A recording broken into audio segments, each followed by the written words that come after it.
on emerging tools and techniques for food safety in compliance with EU with and India regulatory framework for food exports.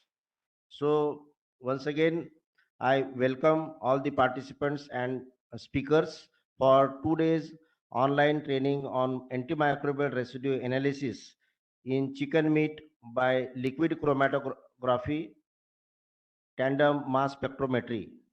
So as Dr. Kaushik Banerjee sir is busy with another meeting at NIPHM Hyderabad.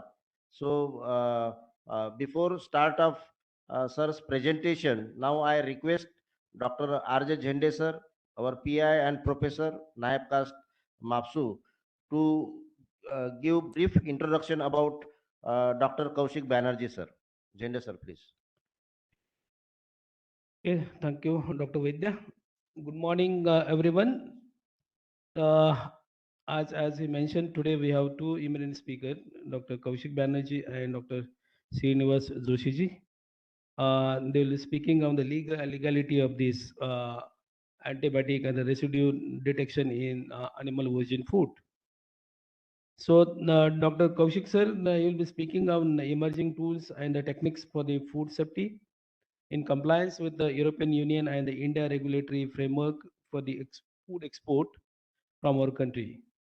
So I have a pleasure to introduce him to you all. Dr. Kaushik Banerjee now presently working as a director of ICR National Research Center for Grapes, Pune. His research area main focuses on the development of the efficient residue analysis methods for pesticides and other food contaminants and the risk assessment for the fixation of the crop specific MRLs. Other research area includes mainly the profiling of the plant metabolites of a nutraceutical having the nutraceutical potential and being the member of various government legislative bodies like FSSI, that is Food Safety Standards Authority of India, Scientific Panel.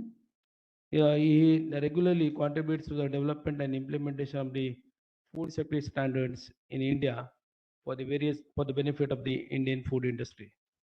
Dr. Banerjee is a fellow of UK's Royal Society of Chemistry and India's National Academy of Agriculture and Science. So with this brief introduction of the Dr.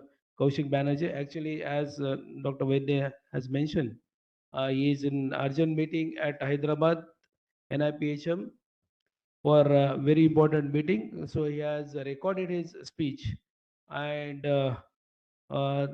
given to us for sharing with you all. So I request Dr. Vaidya to start his presentation. Thank you, sir.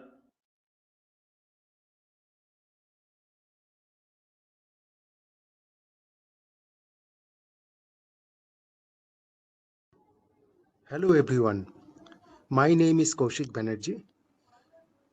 I am a principal scientist from ICAR National Research Center for Grapes, which is located in Pune. It's a great privilege for me to address you all with this presentation, which focuses on importance of Dear analysis participants, of whether its pesticide residues presentation is audible to in you the food all. products of animal origin and their global Participants, please. trends. I work for the National Reference Laboratory, which is the NRL for pesticide residues for exportable commodities. We have recognition from APEDA as well as FSSAI. And Yes. Whether the presentation is audible to you all. Participants. Okay, thank you. Thank you.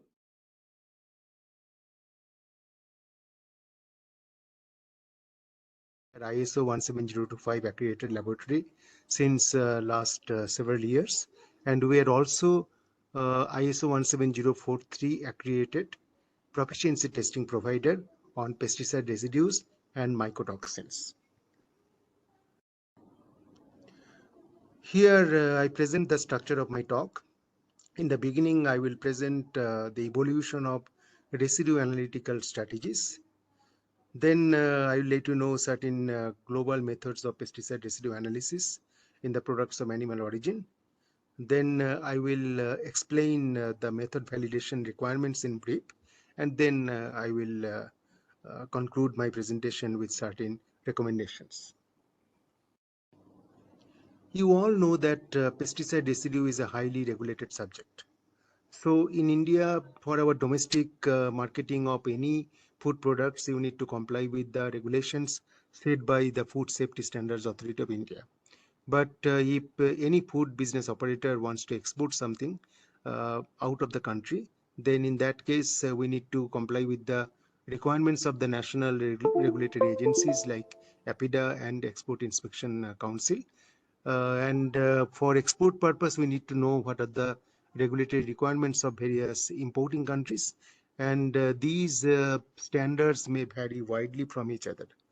So it is always a problem for the food business operators who face mounting challenges of variable quality standards, which very often has little clarity how to meet them. Question may come why food safety concerns are different across various regions or countries. Because the rate of degradation of a pesticide varies with crops, animal body, and agroclimatic zones. There are differences in how food is grown, prepared, and consumed across different countries and different communities. Codex standards are generally acceptable by the signatory countries, but since there are variation in risk incidences, countries are allowed to have their own standards. So that's the reason countries may have differing standards, and harmonization often seems like an unattainable goal. Pesticide residue analysis is very important, and which should include most of the pesticides which have relevance for food safety. So if you look at the global scenario, nearly 450 pesticides are regulated in the European Union countries. But if you look at the consolidated number of regulated compounds for Codex, EU, Japan, US, etc., approximately 600 to 700 pesticides are currently available in some or other form across the globe.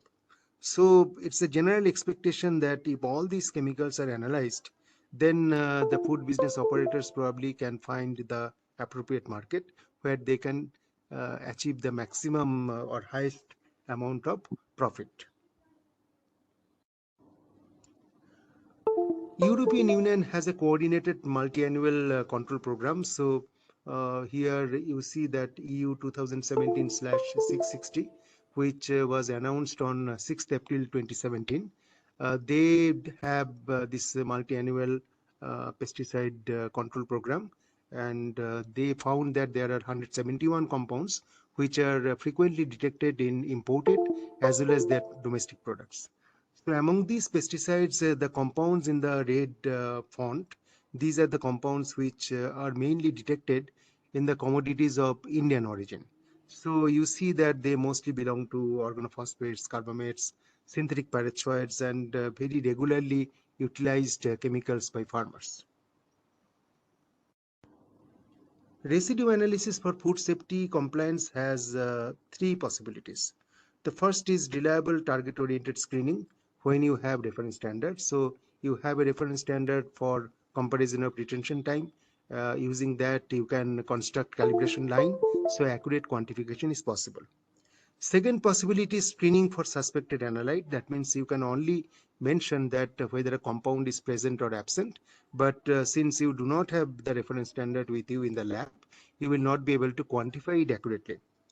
The third scenario is screening for completely unknowns, where you do not have any understanding about the history of contamination or kind of contaminant. If you look at the residue analytical methods global scenario, you will clearly see that there are two phases, pre-2003 and post-2003. The methods for residue analysis which were available before 2003 have certain inherent limitations. For example, in those situations, the detection methods were not selective enough. If you think of electron capture detector or flame photometric detector or nitrogen phosphorus detector, you will see that instrument detectors were designed to identify features that are chemical class specific and not compound selective. So there was a difficulty in identifying a compound if reference standard is not available, because the detention time matching is the key factor based on which a compound is identified by such detectors. If you look at the method which was reported by Mills in 1963 from US FDA, you will see that there were too many steps. So sample was extracted by acetonitrile. Then there were series of cleanup steps which mainly involved liquid-liquid partitioning using certain solvents like petroleum ether, which does not mix with water. And then after that column chromatography was required for further cleanup, and there were too many steps, after which the final concentrated extract was injected into GC ECD, GC FPD for final analysis. So you can imagine that in a day probably 5 to 6 samples was possible to get analyzed by a single person. In 1976, Luke, another great scientist from US FDA, came out with another multi-residue method. The first step, the sample is blended with acetone. Then it is passed through C18 solid phase extraction, salting out, then concentrated extract using acetone petroleum ether. Uh, Cleanup was through solid phase extraction, and after adding internal standard, it was mainly analyzed by gas chromatography with mass spectrometry with selected ion monitoring or GC instruments. So this method was validated by almost 300 plus pesticides. So question may come that why these methods are no longer fit for purpose, because there are too many steps. Error is very high. Because of this, there were high lab to lab variations. Inconsistent recoveries at low MRLs. This is the main reason these methods are no longer useful. Low throughput, I already mentioned that it's not possible to analyze more than 5 to 6 samples per day by a single person. And since the chlorinated solvent was used, so these kinds of methods used to create a lot of chlorinated waste. So there were environmental safety concerns. False detection is another major issue, because GC, ECD, GC, NPD, these are not compound selective detectors.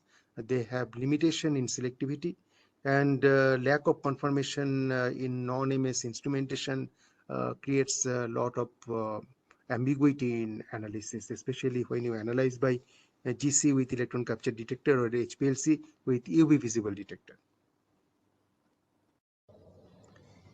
Now, in earlier slide, you might have noticed that the authors proposed 3 GCMS runs to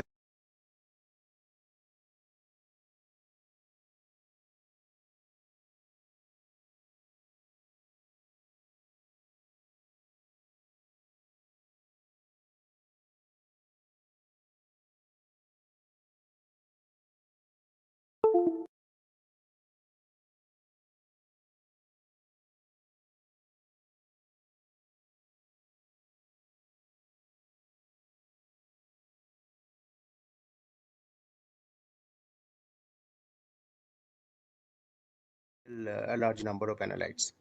This is because GCMS single ion monitoring or selected ion monitoring cannot be utilized for more than 50 or 60 compounds in a single run.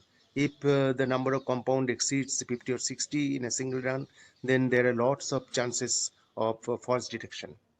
Sensitivity of these instruments is no longer appropriate for current regulations, especially to reach a limit of quantification of 10 parts per billion. Confirmation criteria difficult to apply, because you have to monitor 3 to 4 ions for each pesticide, and then you have to select one quantifier ion. The rest of the ions will be considered as qualifier or confirmatory ions. You have to calculate their ratio. That ratio has to be compared with the standard. So these are pretty complicated all across. So false detection becomes a frequent problem, especially in case of multi-residue analysis. But for one or two pesticides or few pesticides, probably these instruments still hold good for regulatory purpose.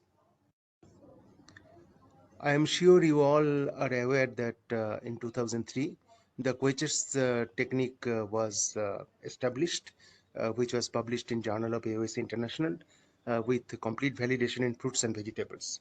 Once the Quechers method was reported, then its variants have been used for various kinds of agricultural and food matrices, which include all fresh as well as processed commodities. And this also includes meat and meat products, eggs, milk, etc. So the beauty of the method is that it has a minimal sample size requirement. Reagents are nominal because we take only 10 gram homogenate or 15 gram homogenate. We just require 10 or 15 ml proportionately the amount of acetylnitrile for extraction. So it is a much more greener approach, and it does not include any non-chlorinated reagent or solvent for partitioning step or for cleanup purpose or sample extraction. So minimum chlorinated waste, and as such the waste volume is very nominal. So these are certain advantages that it is not only safe for the users, it is also safe for environment. Here in this slide, I presented three different versions of Quechers, which probably you are already aware. Original method was reported in 2003, which talked about 10 to 15 gram of subsample extraction by acetonitrile, then partitioning with a proportion of magnesium sulfate and sodium chloride. Then in 2007, this method became the AOSA official method with some nominal changes, because people understood that if you use this Quechers method across commodities, probably there is a requirement of a buffer, because the different commodities have different pH, and compounds, especially organophosphates, carbamates, synthetic pyrethroids, they have a tendency to break if the pH is alkaline and not acidic. So under such situation, people understood that a little bit of pH adjustment is necessary, because most of the pesticides are pretty stable at a pH below 7. Then in 2007, the author of this Quechers method also reported another version, which became very popular in European Union, where they proposed that use of citrate buffer perfectly works for pH adjustment, and then most of the compounds remain highly stable during GCMS or LCMS analysis. So, in brief, the samples are homogenized. A portion is extracted with acetonitrile. Phase separation takes place after adding a proportion of salt combination. And then cleanup is very simple by using dispersive solid phase extraction. And aliquot from the solvent phase is drawn, and after cleanup, it is injected into LCM-SMS and GCM-SMS instruments. In 2006, from our institute at ICAR, National Research Center for Grapes, we also came out with a harmonized approach, which became very popular in all APIDA recognized labs, and many of the FSSAI recognized labs are also use this method. This is also included in FSSAI manual now. So here, instead of acetonitrile, we used ethyl acetate. Rest of the things are very similar in terms of workflow, and this method was cheaper, as well as it required less reagents from the original version of Quechers. So here you see in this photograph, you can clearly understand that how Quechers or ethyl acetate extraction works. The upper layer is basically the solvent layer. So you do not require any separating funnel to separate these two phases. You can simply use a pipette. You can pipette out an aliquot from the upper layer, and then there is a requirement of cleanup. So in most cases, cleanup requires primary secondary amine, which is basically used to remove fatty acid co-extractives. Now on the left side centrifuge tube, you see that the color is quite green in nature. This means the solvent has extracted a lot of chlorophyll. So under such situation, you probably need to add a little bit of gravitized carbon black to remove this color. So after cleanup, this becomes quite clean in view, which can be very well analyzed by triple quad GCMS and LCMS instruments. Now, one problem is that with quechers or ethyl acetate extraction, despite the fact that sample preparation is very simple, the sample extraction and cleanup are pretty non-selective. So we are using very nominal activity during sample preparation. So extract appears quite complex with lots of biochemical matrix constituents in the extract. So since the cleanup step is very nominal, which is done by just shaking or vortexing with certain absorbing compounds in a small Eppendorf tube or centrifuge tube, final solution is quite complex in nature.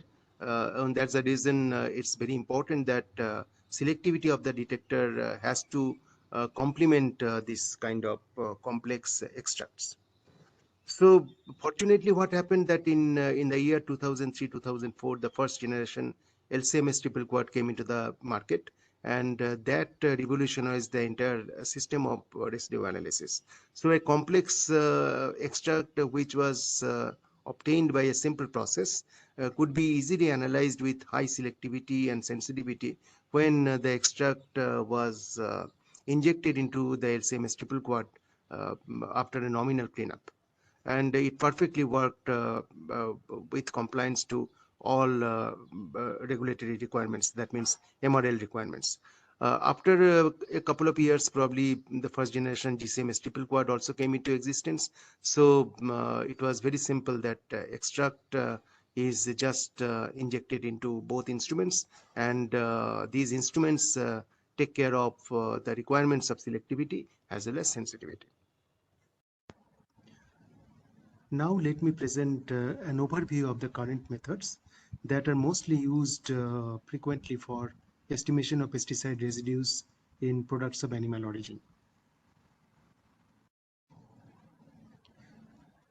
The first one is a regulatory regulatory method from USDA's Food Safety and Inspection Service. You know that this is a very important organization, and their Office of Public Health Science brings out a lot of information which are available in their website. So here, this particular method talks about screening of pesticides by LCMSMS and GCMSMS. And if you look at the applicability, you see that it includes various kinds of products of animal origin. So briefly, this method is used for conducting routine monitoring of contaminants in meat samples. The scope includes meat of cattle, pigs, poultry, sheep, goats, and the basic idea is to enforce compliance regulations.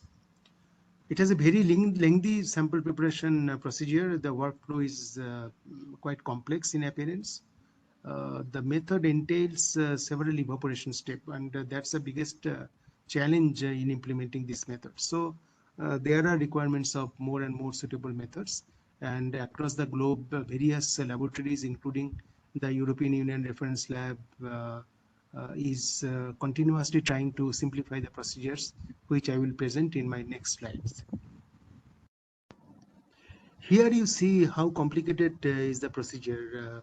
Here basically 20 gram of sample is taken, and that sample is extracted with ethyl acetate. The cleanup involves a freeze out step because you know that all these animal origin products, they have high fat content.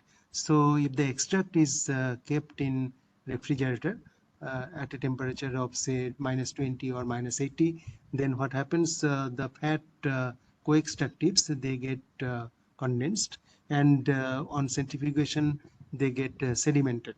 So this is a nice way how to get rid of fatty co-extractives from the extracts. So after that, the supernatant can be injected after dispersive solid phase extraction or a suitable cleanup through SP cartridges. Here I am explaining a method which was published in 2012 from Brazil. Basically, it's from the Food Safety Authority of Brazil, and they came out with a method for these antibiotics in bovine muscle. So in this case, they used acetonitrile water 4:1 ratio for extraction. Then partitioning cleanup was accomplished using hexane, and further cleanup was conducted by dispersive SP with C18. So you will see that this combination of acetonitrile water at 4:1 became a regular approach in subsequent methods. Here you see a method which was reported by USDA.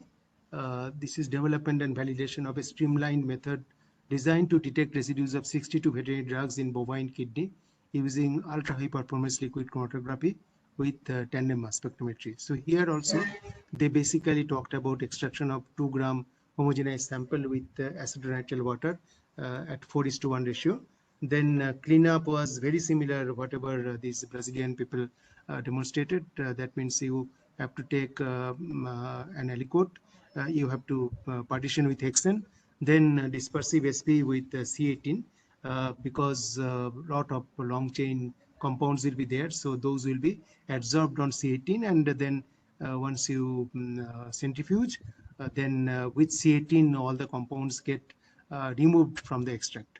So the procedure basically it appears fast but cause frequent contamination of instrument. So that was the also thing which have been reported by the method, because probably the extraction was not clean up. Extract was not very clean. A method based on pressurized liquid extraction of meat, poultry, fish was reported in this publication of Food Chemistry. Here the extraction was conducted in acetonitrile. For cleanup, they used GPC, which is basically gel permeation chromatography. You know that the gel permeation chromatography works in the principle of size exclusion, and final analysis was done by GCMS with selected and monitoring. So recoveries were superior than hexane acetone 2:1 extraction or extraction by cyclohexane ethyl acetate 1:1 ratio. Use of the solvent at elevated temperature and pressure improved the extraction efficiency.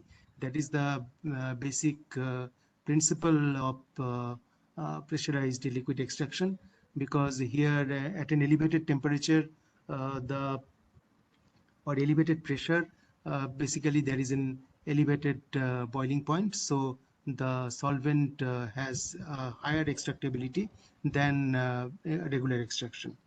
So with such kind of instrument, which is also known as accelerated solvent extraction system, uh, although efficiency of extraction is very good in terms of recovery, in terms of precision, but routine implementation is pretty difficult because you have to have such kind of instrument in your laboratory. Towards a generic method, although it's a old research paper, but the approach was very nice. Hans Mohl and his colleagues from Rickelt Institute of Food Safety, which is a part of Wageningen University, which is a very famous agriculture university in the world, they proposed a method where they conducted a generic extraction of various commodities for pesticide residues, mycotoxins, plant toxins, and veterinary drugs. So here also acetonitrile was the extraction solvent. Why acetonitrile? Because acetonitrile does not extract much of fat. That's the beauty. But if you use ethyl acetate, since ethyl acetate is also basically an ester compound, it extracts a lot of fat. So advantage of acetonitrile for predominantly fatty matrices is quite well known. In this case, 1% formic acid was added basically to stabilize the molecules. The method was validated on 136 pesticides, 36 natural toxins, and 86 veterinary drugs. You can download this paper. I believe this is a free to download open access publication. Pesticide residue analysis in fatty fish. This method was developed in our laboratory with a colleague from CIFT, which is an ICR institute in Cochin. Dr. Niladji Chatterjee visited us for a few weeks, and then we developed this method. Here, basically, the sample was extracted with acetonitrile and 2 ml of hexane. So 15 ml acetonitrile with 1% acetic acid and 2 ml hexane was added, and then the rest of the activities were conducted in this workflow. So you see that the supernatrant of 1 ml was cleaned by using a combination of PSA, fluorosil, C18 and magnesium sulfate. Finally, the cleaned extract was analyzed by GCMSMS. This is the publication screenshot, and you can always ask for it from myself. I'll be very happy to share. Food contaminants in the meat and eggs. This is also another nice work which we recently published from our lab. Here you see that we have reported multi-residue analysis of pesticides, polyaromatic hydrocarbons, and polychlorinated biphenyls in poultry meat and chicken eggs by GCMSMS. We did method development. We validated the method as the single laboratory validation approach, and also we validated the method thoroughly by involving various ISO 17025 accredited laboratories. So in this case, the extraction solvent was acetonitrile with 1% acetic acid plus 4 gram magnesium sulfate and 1 gram sodium chloride. Sample size was 2 gram for chicken meat and 4 gram for egg. So when I say that 2 gram of chicken meat, basically you have to take a good amount of meat, for example 500 gram, and then you have to homogenize it thoroughly, and from that you can collect 2 grams, so that in case the compounds are not homogeneously distributed, your properly comminuted and homogenized sample can be extracted by just taking 2 gram of representative sample. A freezing step was very important for cleanup purpose. So basically, we took the extract, kept it for 15 minutes at minus 20 degrees Celsius.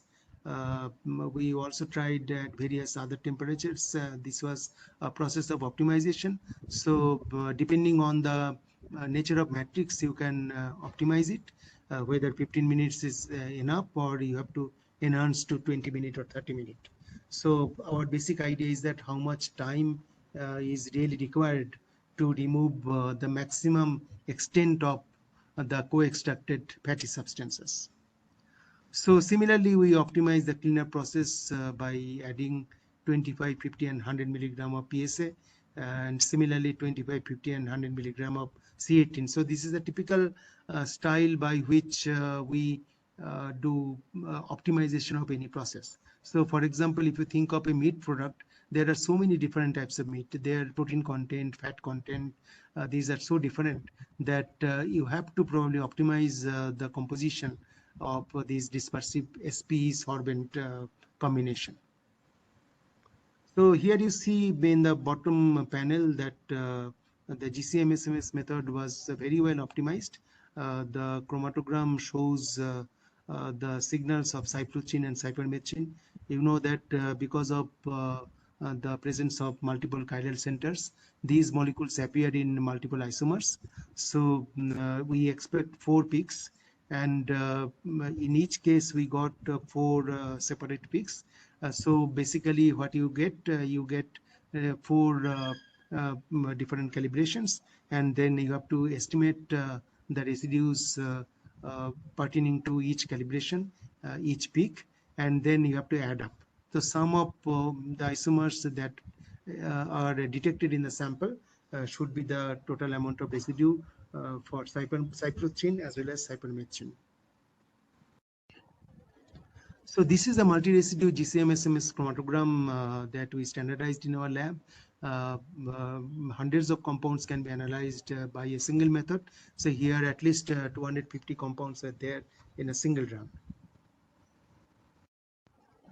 So here one important point is that you need to optimize the M1M transitions. You know that MSMS instrument basically works on the principle of tandem mass spectrometry, where a typical selected reaction monitoring transition is used for quantification, and certain other transitions are used for confirmation or qualitative information purpose. So for example, in this particular slide, you see that a single pesticide had 6 probabilities. So 6 different multiple reaction transitions were available, based on which it was possible to quantify the molecule and confirm its presence. So in this chicken meat sample, you see that Q1 had the highest signal to noise ratio or highest peak area, so it was used for quantification purpose. And Q2 is the transition which was the next highest signal, so Q2 was basically used for confirmation purpose. So similarly, you have to have a database of multiple choice, because based on the matrix, it may vary that which particular selected reaction monitoring transition would be the best choice for a particular matrix. For example, you think of egg matrix, the Q2 was a different choice. So earlier slide, the transition which was used for confirmation was not so good in egg matrix. So we used a different confirmatory ion. So such kind of change may be required on your part while optimizing the method. So here in milk matrix, we conducted similar experiments. So for the same molecule, the same transitions that were optimized for eggs also work for milk. But as I showed you that in case of chicken meat, the transitions used for quantification and confirmation was differently optimized. The confirmatory ion or confirmatory transition was different. So this is the result of interlab reproducibility. 8 ISO 17025 accredited labs participated. Each lab had meat and meat products in their scope, and they achieved good recoveries at 10 as well as 20 nanogram per gram levels. So what we did, we prepared samples. We developed a document and shared with each lab, which mentioned about the standard operating procedure.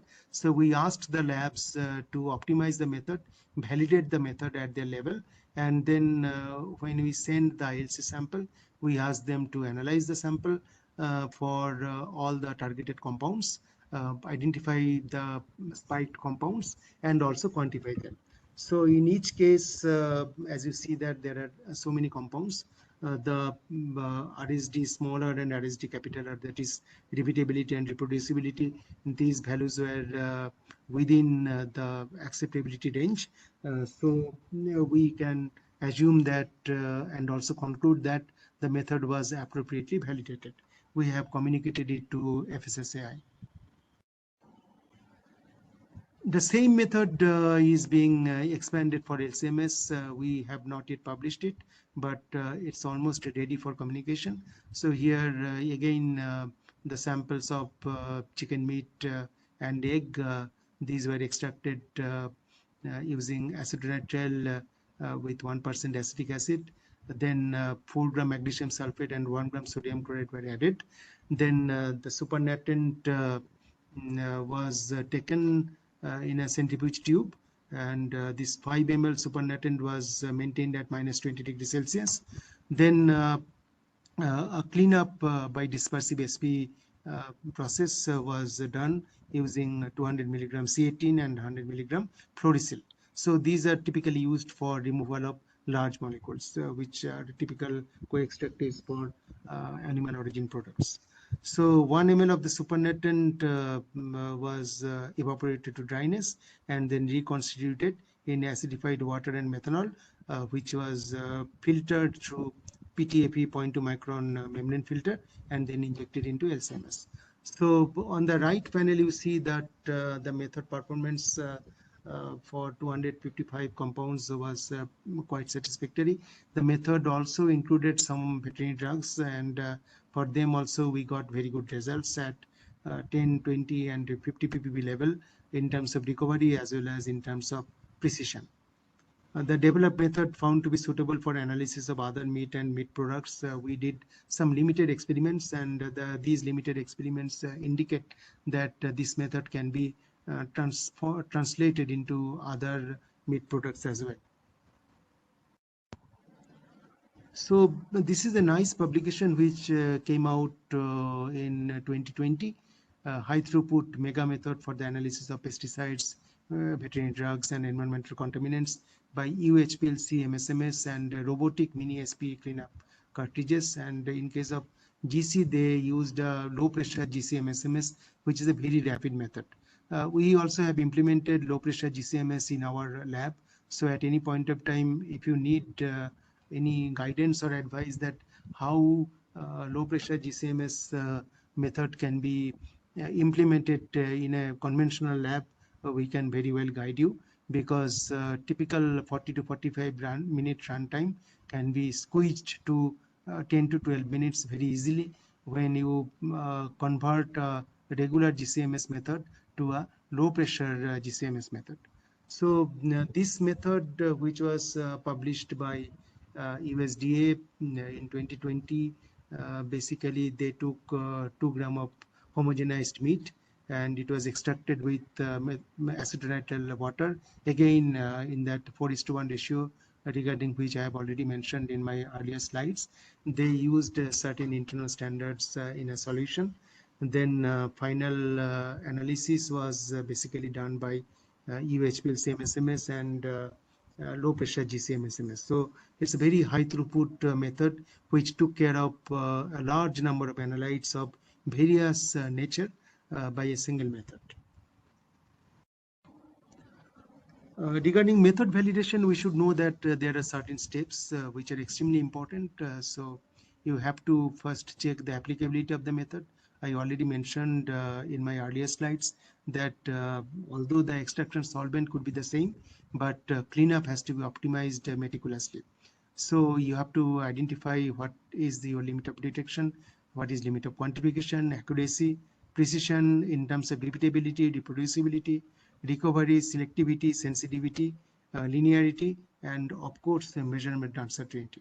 So all these things need to be checked, and I'm sure in separate lectures you might have already learned this.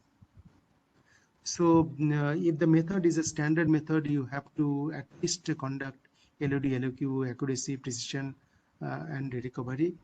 But if you use a non-standard or lab developed method, in that case, you have to probably perform all these steps for a detailed method validation. So here, in case of fruits, vegetables, for example, we did a lot of validation study in our lab, and our main target for pesticide residue is that your limit of quantification should be 10 parts per billion or low. So at a lower level of 10 parts per billion. So in this case, you can see that we have plotted the LQ values, and for most compounds, we try to achieve the LQs between 1 to 5 ppb, and for certain compounds where LQ was slightly higher, there also every LQ was below 10 ppb.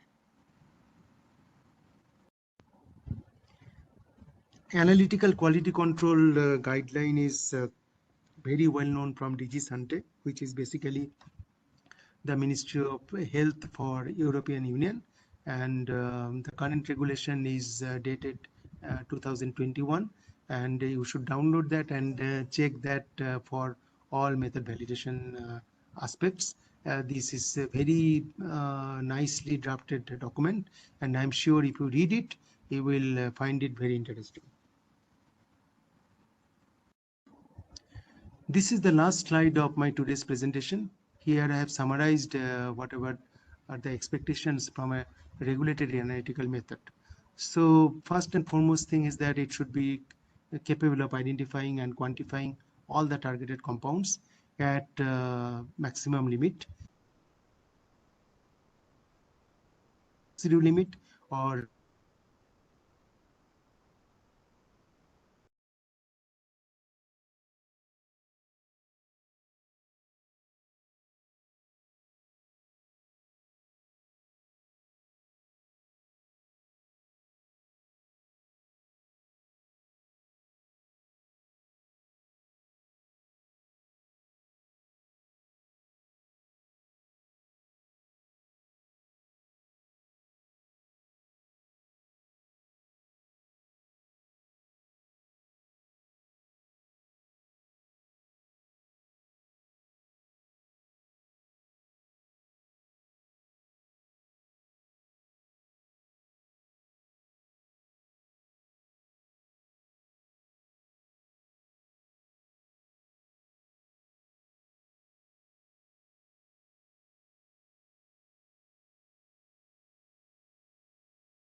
with this, I conclude my today's presentation. I'm very much thankful to Dr. Zende.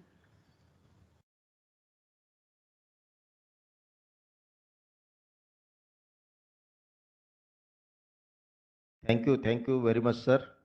Although sir is not available here, but I request the participants, those who have the queries regarding the any the procedures and what sir has presented the about the anything you want to ask, we will request to sir that during this training period, if sir will get time, so he will be available, or during the lunch period or afternoon, if you have queries, you can ask.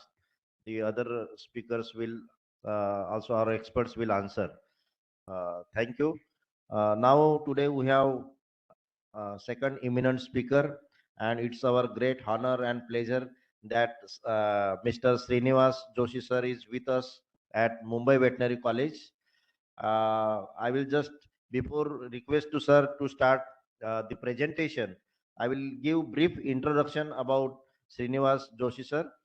Sir is working as Assistant General Manager at Food and Environment Market, Waters India Private Limited, Bengaluru. He's having well expertise, subject matter expert in food safety and quality testing area. More than 23 years of experience in business market development for the range of analytical technologies, which includes spectroscopy, chromatography, and mass spectrometry in various applications like pharmaceuticals, petrochemicals, research, academia, food and environmental markets. Main focus area in food testing, that is food safety and quality, food research, and environmental testing since 2005. He is a key member for various capacity building initiatives in food safety areas focused on global food trade, food regulations, governing analytical techniques, food safety applications, food quality, food authenticity. He is a member of MRL harmonizations for pesticide residues and veterinary drugs, uh, EWG FSSAI during the year 2012 to 2014. He is a member of Method Review Group, FSSAI, Government of India from 2017 to November 2022. He worked as a member Global Food Safety Partnership, World Bank from 2016 to 2019. He is a president elect India section of AOC International from 2018 to 2020. Also, he is a president India section of AOC International from February 2020 and working as a member of Global Food Regulatory Science Society. So there are many more achievements sir is having. Only few I have mentioned here. So with this uh, brief introduction, now I invite and request Mr. Srinivas Joshi sir to start presentation. Sir, please. Please, you can sit here.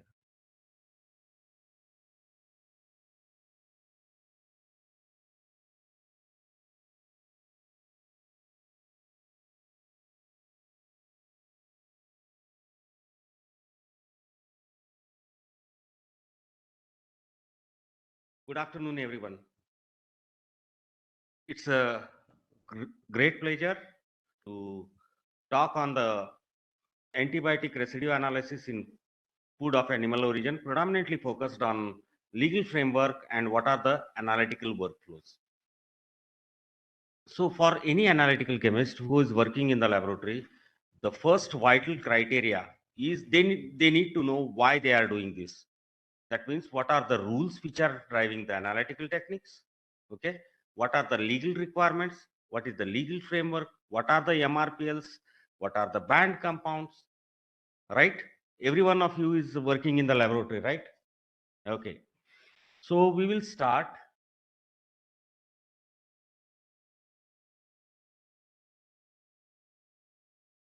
with the slide.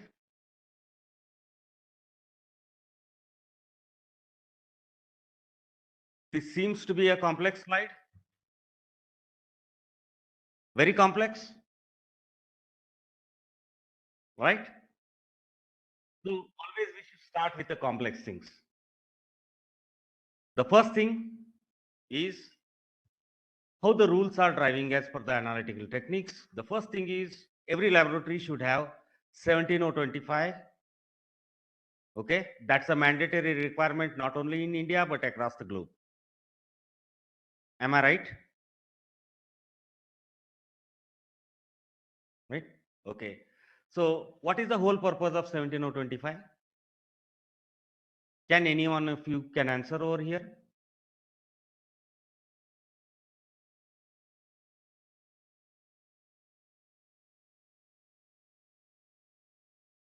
Okay. Okay. Okay. Anyone else?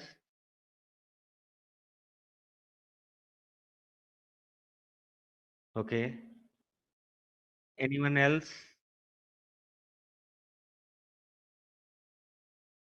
Okay. So it is a process of, it's a global harmonization process. So tested in Mumbai should be accepted in London. It's as simple as it is, right? Okay. So under that, there are various general requirements for the competency of the testing laboratory and the calibration laboratory, which are taken into consideration. The whole purpose is basically, it's basically to demonstrate the technical competency and proficiency of the laboratory. The second thing is in that, what are the scopes you are looking for? Okay. So here, when you are looking for antibiotic residues, so there are various global regulations which are driving these analytical requirements. So, you know, some of the analytical requirements are from the Indian regulator, Food Safety and Standards Authority of India. And second, there are some of the gold standards, that is from European Union. Then there are some codex requirements. So whole lot, if you put together everything, the laboratory has a major challenge. If it is involved in the export certification, basically they need to meet the importing country's requirement. And if it is in only in the domestic certification, then they need to meet the Indian regulatory requirement. Okay. So basically this slide tells you that this is a whole process, how it is driving.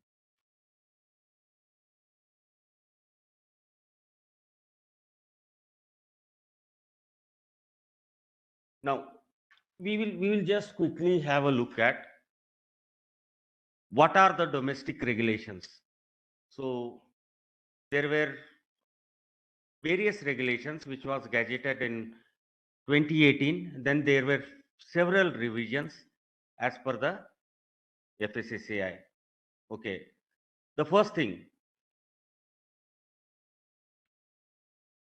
FSSAI tolerance limit for the antibiotics and veterinary drugs. Here you can see the banned substances are 20 of which all these days 19 were there, but the cholesterol was the last to add. So it is totally 20 banned compounds, which includes nitrofuran, chloramphenicol, then various other drugs, some of the dyes like crystal violet, malachite green, leucomalachite green, then limits for all edible animal tissues. That means this is a level which is permitted. One is a group which is banned. That means zero tolerance. It is operated as a zero tolerance, and other is limits with the compounds with the restricted use, or other way around, we call it as MRLs. So for every commodity, there are different lists. Say for around for, let us say, poultry and egg. So there are 14 regulated compounds. Okay. Then for fish and fish products, it is 5. Then all the animal tissues, fats derived animal tissues and milk across the species, it is 21. Then for cattle, it is 20, pig, then sheep and goat, it is 15. So this is how it is totally derived. Now you should know that antibiotics and drugs are not permitted to be used at any stage of production, including milk, which were basically proposed, which were around 14 of them. And there were certain things like 12 and 13, that is steroids and stilbenes. So that is a pretty broad. Then later on, it was further revised. Always for a laboratory, the recommendation is you can always refer this document. This is a codex document, which is basically quite a lot of useful document wherein you can find the MRLs and also risk management recommendation, and which includes some of the things like stilbenes and other growth regulators. Now this is just an example. When we compare the MRLs, you need to understand that when you are validating a method, at what level you need to validate, because you need to validate a method not only to meet specific one market, but also the other global markets. So that is very, very vital. When we are looking for meeting the regulations for the global market, you need to know, say for around, I have taken an example of EU, US, China, and India. Okay. So generally, you need to look for the MRLs and always validate the method at half of the MRL. Okay, why? Because a 50% uncertainty criteria is applied to your analytical results. So there is no point in validating the method at the MRL. So there is a codex document, probably I have not included in this slide deck, but there is a codex document which says about the 50% uncertainty criteria. Okay, so basically the new EU regulations as well as the SANTI, everyone is now talking about the 50% measurement uncertainty criteria. Why 50%? Why 50% is basically food is not a homogeneous material. It's a heterogeneous. So it's the uncertainty is not only on your analytical method, it comes from right from sampling, sample preparation, everything. So that is the reason why you need to have a 50% uncertainty criteria. And this is just an example that requirement of health certificate accompanied with the imports of food consignments. This is the India requirement. So I have taken up the F part, which is in the document, does not contain drug or antibiotics, mycotoxins or pesticides or heavy metals above the limit prescribed by FSSAI under the regulation Contaminants, Toxins and Residues Regulation 2011, which is regularly getting updated. That means effectively you have to mandatorily comply these regulatory requirements. Now let us come let us start something pertaining to the food of animal origin. Okay, so animals can accumulate chemical contaminants in their tissues that everyone knows. So these tissues, these contaminants may be naturally occurring, like M1 mycotoxin. Okay, environmental contaminants like PFAS, dioxins, furans, and introduced via feed. Okay, then farmers may also use the unauthorized veterinary medicines and treatments to prevent the controlled diseases. Okay, then residues may remain in animal tissues and often at very low level. Okay, the it's a standard like EU has generated approach of food safety aiming assuring highest level of food safety in animal health and welfare and plant health within the EU coherent, that is what we call it as a farm to fork or the complete traceability. So complete traceability, when we talk, if it is in terms of the agriculture products, we say right from soil, water, stem, PTO, pre-harvest, as well as all the post-harvest approaches. So same way in terms of fish and fish products, it starts from water, pond, pre-processing, post-processing, and pre-export. And regulatory limits, as you know, a maximum residue limit, MRL, is the maximum concentration of the residue resulting from use of veterinary produce, which may be accepted to the legally permitted or recognized as an acceptance in or on a food. So whenever we talk a MRL, it has a legal binding. It's not only the certain limit, but the trade is dependent on that, human health is dependent on that, the risk pertaining to the consumption of that residue is also depending everything. Every MRL in principle, the MRL should be risk based. It should be a risk based approach. Okay, and unlike in pesticide residues, here in case of antibiotics or veterinary residues, there is no default MRL. So in case of pesticide residues, there is a default MRL of 10 ppb. So if we don't have any compound which is a part of our target list, then a default MRL is applied in case of pesticide residues. But in case of antibiotic residues, there is no default LOQ for the substances without an MRL as for the pesticide residues. Okay, so EU, it's just an example. EU or European Union. Why we are taking example of European Union? Only for the fact that European Union standards are considered to be the gold standards in food safety. So that is the reason we are considering it. And EU operates a zero tolerance policy to the residues of the prohibited substances to ensure the laboratory performances was consistent.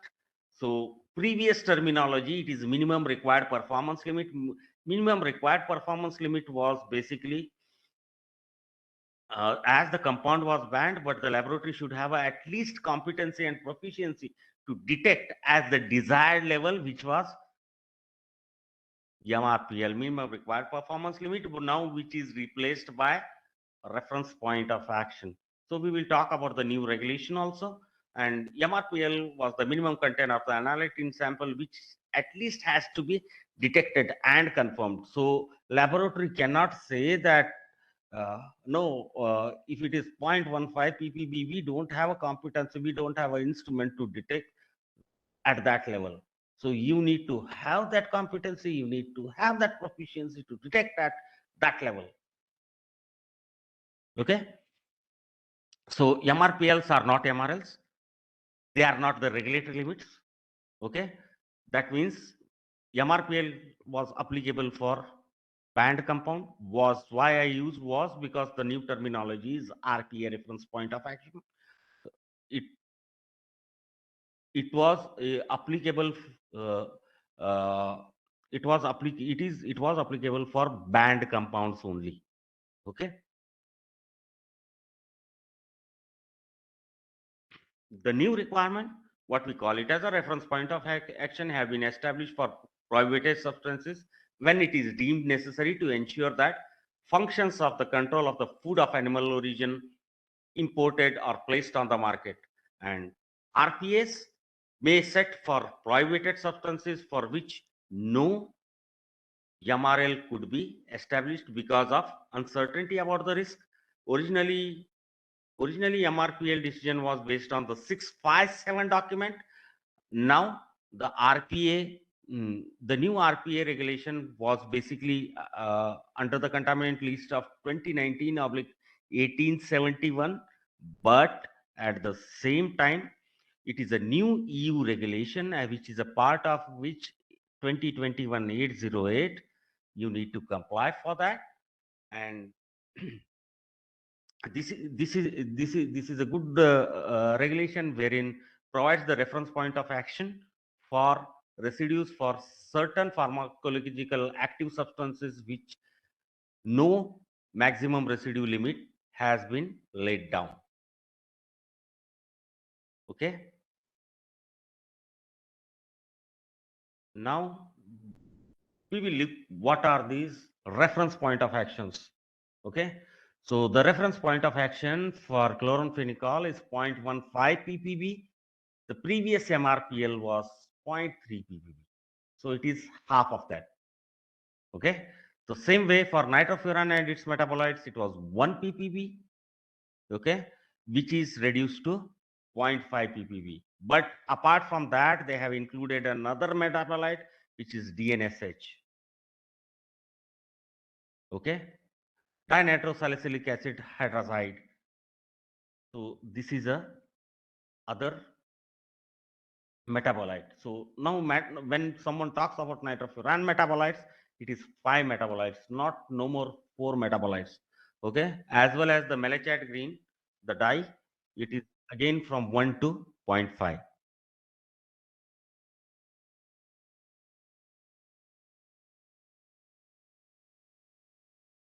So this is DNSH or nifursol, which is the new metabolite which is added. So the reference point of action due to the natural occurrence of SEM in crayfish at the level of RPA only of AOZ, AMOZ, AHD and DNSH above RPA are clear indication of the illegal use of nitrofurans and its metabolites. So only in case of crayfish, there is a possibility that the occurrence of SEM may be naturally occurring. The RPA of 0.5 microgram per kg for SEM in crayfish shall be applied when the illegal use of nitrofurazone on crayfish has been established. But for all the rest of all the other commodities, maybe it is chicken, maybe it is egg, maybe it is meat, maybe it is fish and fish products, maybe it is milk and milk products. So for everything, now henceforth you need to monitor for 5 nitrofuran metabolites. Okay. So why we are discussing is this: if you look at the FSSAI manual, every validation protocol was taken based on EC657 document. Now the EC657 document is replaced by 2021/808, and from November 2028, everything is the new EU regulation is already implemented. So all the laboratories, most of them have validated the method. Okay, for 5 metabolites of nitrofuran. So probably in the afternoon, Pandeji from EIA will be coming. He will be throwing more light pertaining to this. And apart from that, the other levels of interest will be basically there are certain substances which are not very common. We monitor in India, but here also the recommended there are various recommended concentrations, which is basically for DES, DE, and HEX. It is 1 to 2 ppb.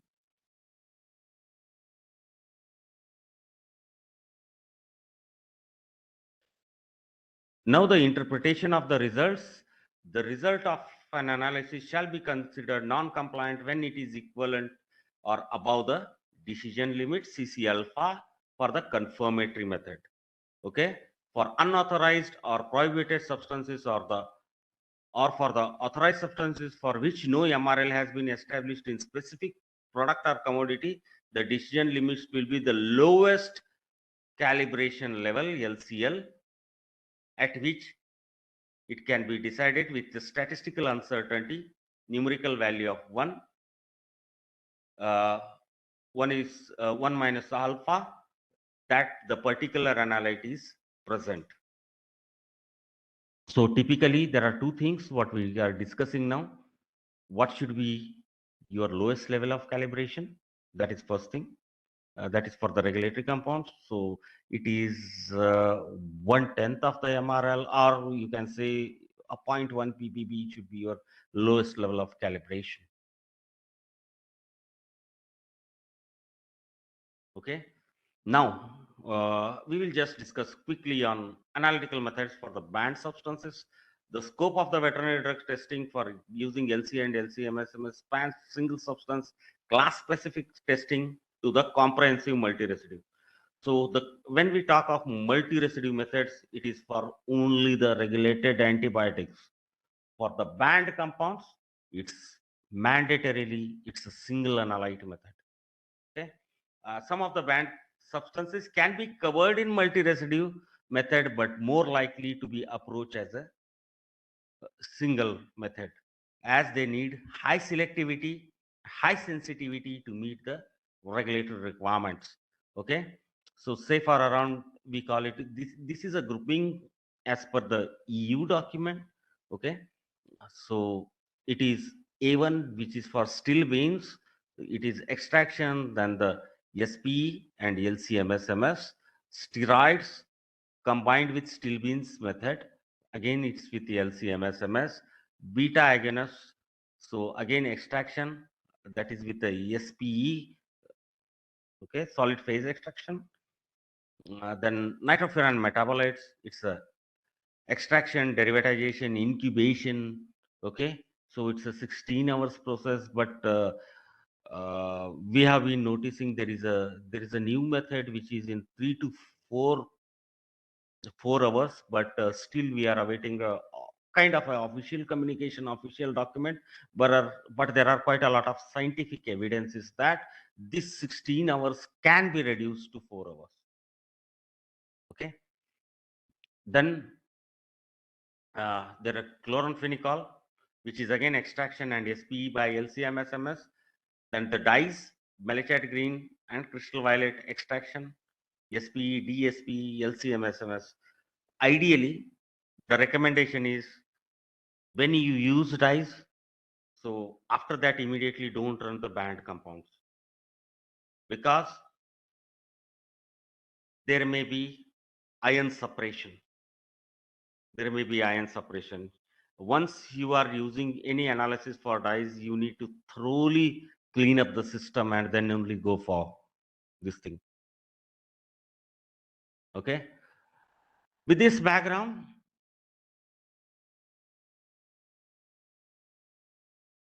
we'll just have a quick look at this method.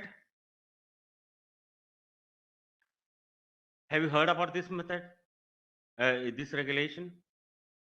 This is a new EU regulation which is considered the gold standard, and laboratories across the world are validating their method as per this. So this is basically a commission implementation regulation 2021-808 of March 2021 on performance of analytical methods for residue of pharmacological active substances used in food producing animals, and on the interpretation of the results as well as the methods to be used for the sampling. Okay, so this regulation was implemented in from May 2021. So it has an implementation time which has bits and pieces of uh, various things, which includes the reference point of action was one of this, wherein deadline was implementation of reference point of action was 28th November 2022. And if any changes in your target list, you need to revalidate that method. Okay. So we will talk bit on Commission Implementation Regulation 2021-808, because this is all said and done will be a global standard for veterinary drug residue analysis, and every laboratory has to follow this. And it is subject matter as scope, definitions, method of analysis, quality control, interpretation of the results, method of sampling. We will quickly try to go. So I have tried to, what I had to do. So what is overview of Commission CIR 2021-808? Objectives are similar to 657, the previous document. Okay. Specifies common criteria for interpretation of analytical results. That is very good. What are those special criteria? The two transitions and ion ratios between the two transitions as a compound acceptance criteria. So this is one of the key criteria of interpretation of results. If you interpret, if she interprets, everyone interprets based on ion ratios, ion ratio tolerance, the two transitions. Okay. So everyone's interpretation criteria should be same. Okay.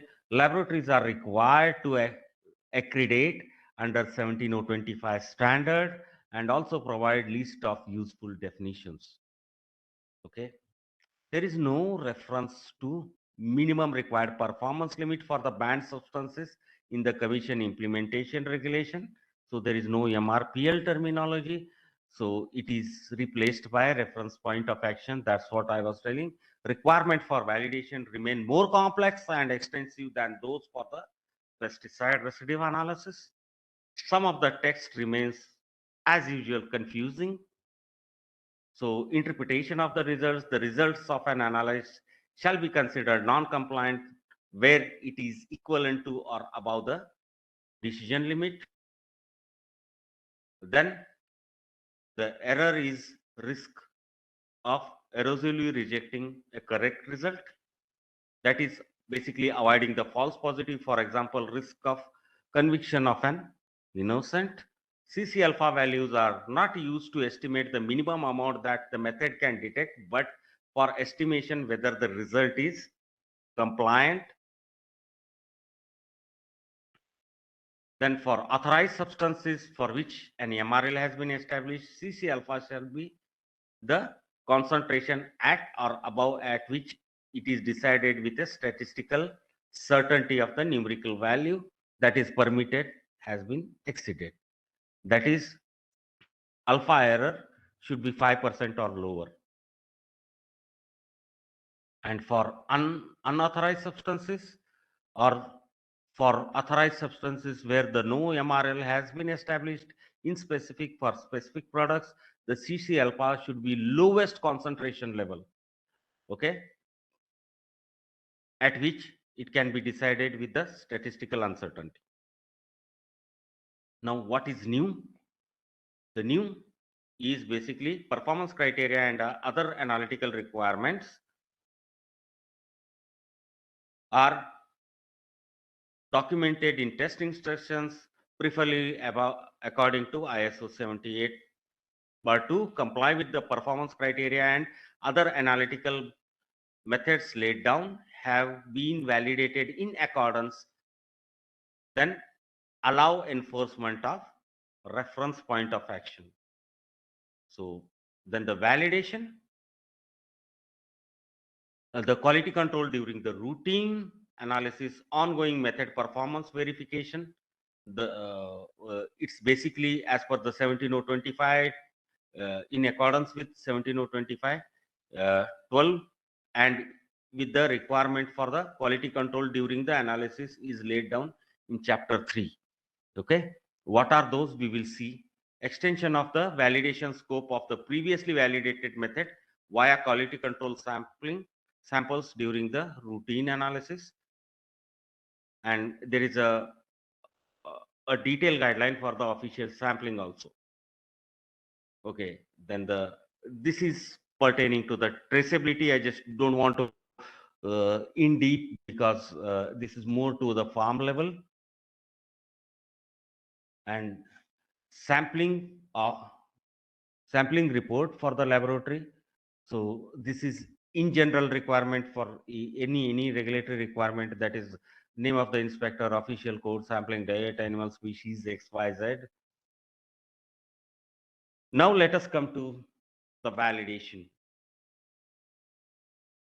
So method validation is a process of providing the analytical method is acceptable for the intended purpose, or in other way we call it as a method which is used for the fit for the purpose analysis. Okay, it is a key requirement of 17025, typically undertaken before it is implemented for the routine analysis, and quality control during the routine analysis, ongoing method performance. The commissioning regulation implementation 2021-808 also provides details on extension of validated scope of the previously validated method via quality control during the sample analysis. Now, this is basically how your validation design should be. I have made it detection capability, that is CC beta, as a red, because for the confirmatory methods, it's no more a requirement. Okay, so the validation design for 2021-808 focuses on single laboratory or in-house validation using the modular approach, which consists of specificity, selectivity, trueness, applicability and ruggedness, stability, calibration curves, recovery and matrix effect. This is very vital. That is basically, again, repeatability within reproducibility. Again, under that, it will come interday and intraday. Okay. Then reproducibility, ruggedness, then decision limit. And the performance characteristics that need to be verified vary depending on the type of the method, whether it's a quantitative, semi-quantitative, screening and quantitative method. Okay. Now, if I want to summarize this, then typically for screening and confirmatory methods, what are the key requirements over here? The identification criteria, that is for the screening, that is for the confirmatory methods. Yes, identification criteria is mandatory. So what are the identification criteria? RT tolerance should be less than 0.1 minute. Okay. Then the ion ratios, the two transitions and ion ratios between the two transitions as a compound acceptance criteria, the ion ratio, RT. So these are the identification criteria. Then the recovery should be in the range of 70 to 120, right? Okay. So the identification criteria, that is for confirmatory method, it is mandatory. For trueness, yes. For precision, again for confirmatory. Then relative matrix effect, this is the new terminology which is used in this regulation. Then the absolute recovery. Okay. Then the ruggedness, selectivity is a requirement for screening as well as for the confirmation. Then ruggedness, again for the screening and confirmation. Stability, again for screening and confirmation. Then the calibration, which is confirmatory, again mandatory for the confirmatory analysis. Then decision limit, CC alpha, not for the screening but for confirmation.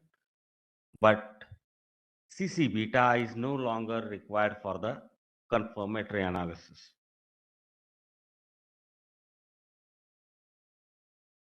Now we will have some, based on this regulation, some application details. So laboratories providing testing samples and scope should be accredited under 17025. The scope of veterinary drugs using LCMSMS spans in singles or the single substances or class specific testing, and banned substances are more likely to have a separate analytical approach. And it is basically, for banned compounds, it is a single analyte method. For the regulated compounds, it is a multi-analyte approaches. Okay.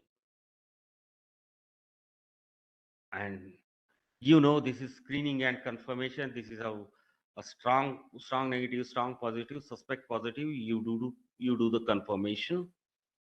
And access to the LCMS capability for the routine testing has resulted in much of two-step approach of screening followed by the confirmatory testing being replaced with a single method. This is often case in the determination of the banned compounds. So let us take an example of chloramphenicol now. So as you know, most of you know chloramphenicol, right? So what is chloramphenicol? So it's a chloramphenicol, a relatively cheap to produce and highly effective broad spectrum antibiotic. Especially it's like if someone is having a cough and cold, everyone, what is that nowadays new drug? Dolo 650. Okay, like that for the farmers, it is chloramphenicol and nitrofuran. These are the first things to get rid of virus. So they, irrespective of anything, they first think of only these two. Okay, and it has been banned for the use in food producing animals in EU as well as in India. EU, sorry. Oh, I need to go to previous.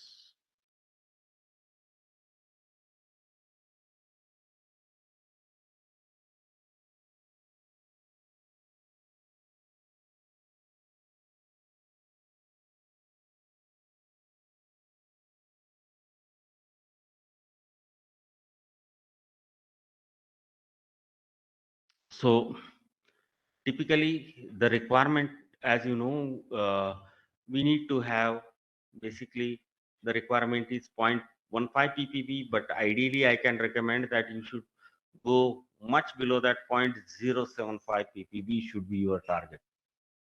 Okay, because of the 50% uncertainty criteria which is applied.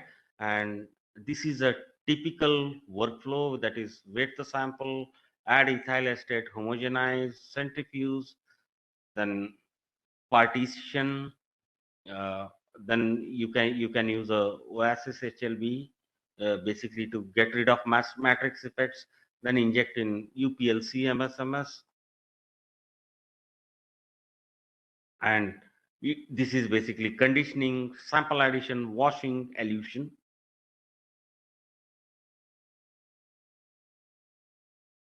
And this is a chromatogram wherein in the chicken extract, which is spiked at, it is 0.1 ppb, so much below the RPA, with the internal standard D5 for chloramphenicol.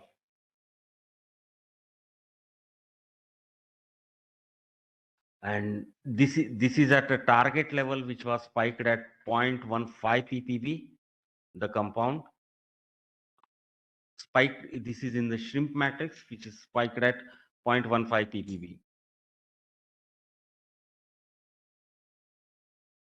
And this is a example of nitrofuran metabolites.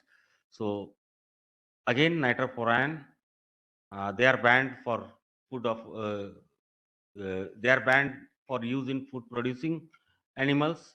RPAs are set at 0.5 microgram per kg, and from 28 November 2022, method should include the fifth metabolite DNSH also.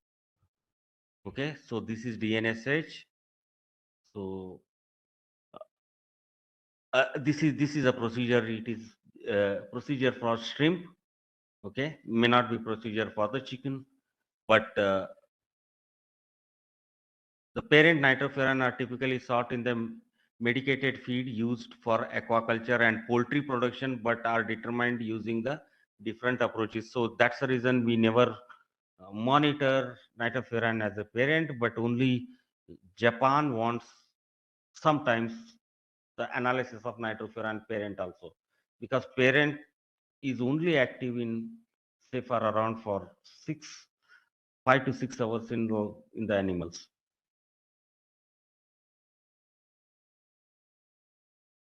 Then This is how basically kind of uh, kind of sample preparation protocols, basically conditioning, sample addition, washing, and elution. And this is how you get the last one, red analytes of your interest. And here is a chromatogram showing the detection of 4 nitrofuran metabolites. So at 0.25 microgram per kg, but nowadays you can have the fifth metabolite also in a single run. You can analyze the fifth metabolite, like say for around, this is a method which was developed for analyzing all the 5 metabolites in a single run. And I think DNSH you can do it in a ESI positive as well as in negative, but I think in negative it is much more better than the positive. So here are the MRM transitions or the conditions. So it is on TQS micro where what you are analyzing basically the same, uh, the parent, the daughter, this is a cone voltage and the collision energy, and this is for DNSH, and everywhere the internal standards are used. That is a kind of a mandatory for wet drug residues.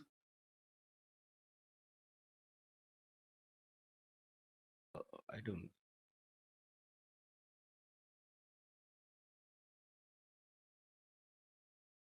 I don't know.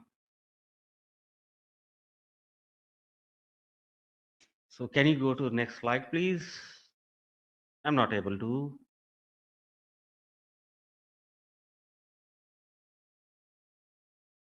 Yeah. So here you can see the source conditions. It is again optimized polarity is ESI positive and ESI negative. The capillary voltage, these are the capillary voltage. Always keep the desolvation temperature at the highest, that is 650 degrees centigrade desolvation flow, and this is source temperature of 150.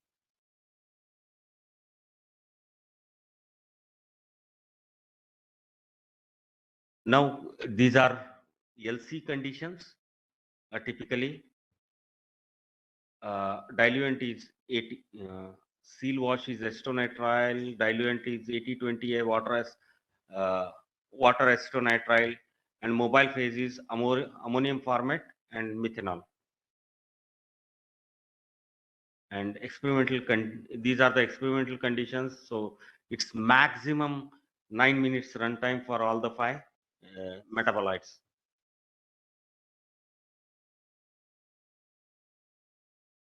And this is a example of multi-residue. So maybe around 60, you can go up to 50, 60 compounds also. It depends on the regulatory requirement. And this is a method which is basically for sulfonamide, tetracycline epimers, uh, quinolones, fluoroquinolones, everything in a single method. And this is typically at 1 microgram per kg. That means you can go at 1 ppb level also if required. And these are the list of the compounds.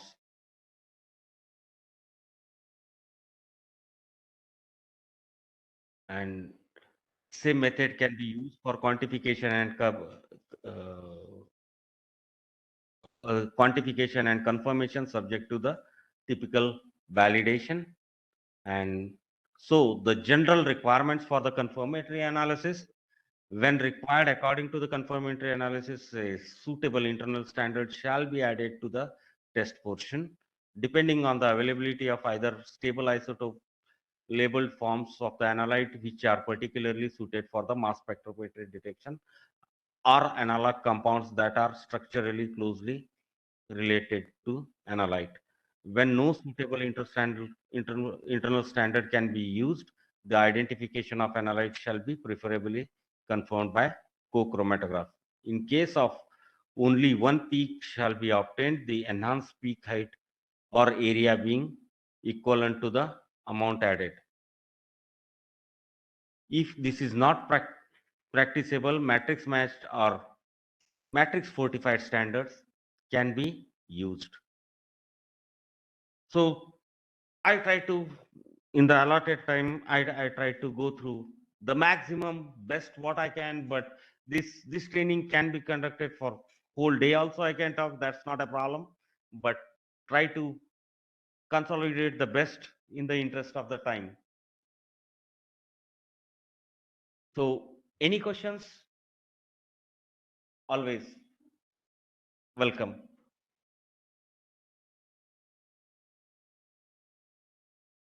So you need to basically look for two approaches. For the band compounds, the whole summary is for the band compounds, it's a single analyte approach. For the regulated compounds, it's a multi-analyte approach, which we are trying to have a focus on. And always it is recommended that whenever you are using crystal violet, malachite green, or crystal violet, malachite green, leucomalachite green, then try to avoid after that running the band compounds, because there will be a ion separation, and then you can keep blaming whole of the world, but you will certainly not get those signals unless and until you thoroughly wash that system, right?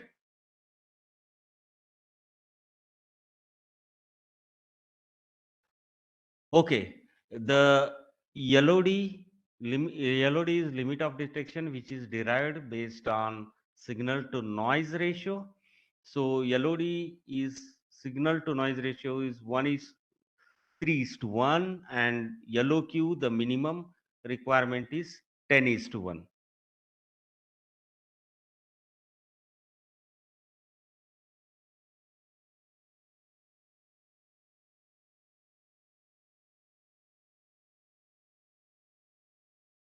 Yeah.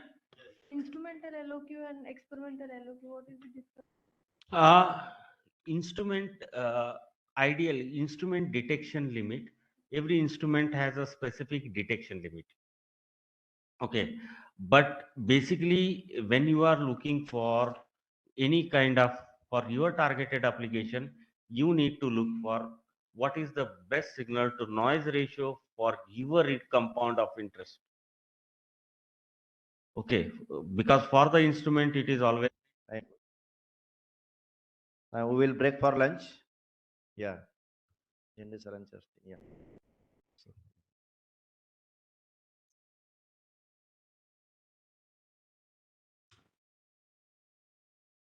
Hello? Yes. Question answer? Question answer. Any questions from the participant? There's no Sir, questions in the chat box also, no? Sir has answered all. Yeah. Yeah. Thank you. Thank you, Dr. Srinivas, sir. He has shared his own experience in the field of the residue analysis. I know him personally, and with our request for a very short period of time, he has accepted our invitation, and today he is here from the Bangalore to share the topic, that is legislative requirements for the antimicrobial residue analysis. As Dr. Vaidya has introduced him, he is very well experienced in this area, and on the topic, he has very sound knowledge about this legislative requirement, and he is working on the various legislative bodies, government bodies, FSSI, and other legislative bodies, and also the president of the India AOIC committee, and involved in various also research development activities, not only selling part of the waters, but is also involved in the R&D part, and helping out the various laboratories working in the food aspect and the environmental aspect in the country. So I thank Dr. Srinivas Joshi sir on behalf of myself and my department and the team for accepting our invitation and delivering this topic today. So thank you once again. Thank you so much.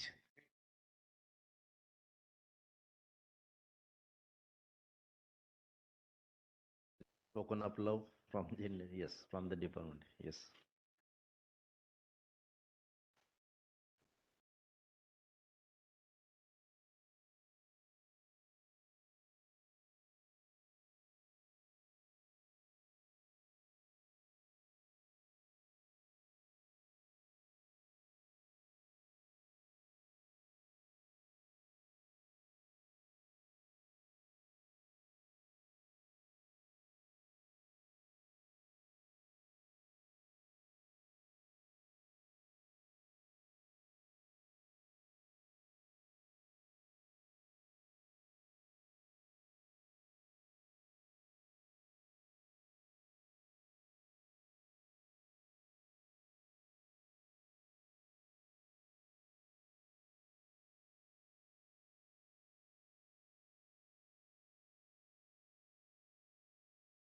working. He is working in the Export Inspection Agency, pilot test house in Andheri, Government of India lab. He is having total experience about 18 years working in the government R&D analytical quality control lab. After obtaining his MSc dairy chemistry degree, he joined in the Export Inspection Agency, and his main experience in the method development for the residue analysis like antibiotics, pesticides, heavy metal, flavors, steroids, and dioxins. And these are the residues in the milk and milk product, fish and fish products, honey, and a variety of the other food and food products on the different analytical instrumentation like HPLC, LCMSMS, triple quad, GC, GCMS, GCMSMS, AS, ICPMS, etc. So he's having a wide experience of working on this analytical instrumentation. He's having also responsible for the lab compilation as a technical manager in the enable accreditation, that is ISO IEC 17025 2017, and all the labs maintained under his capability and under this pilot test house. Is also auditing the various laboratories which are mainly approved by the Export Inspection Council for the export purpose in the country, and also monitoring the R&D work undertaken in these laboratories. He is also the certified food analyst as per the FSSI, Government of India, and serving the country for providing the good quality and wholesome food to the common consumer. So I welcome Amitabh Pandeyji and invite him to deliver his talk on the method development and the validation for the determination of the antimicrobial residue analysis. So, Mr. Amitabh Pandeyji, please.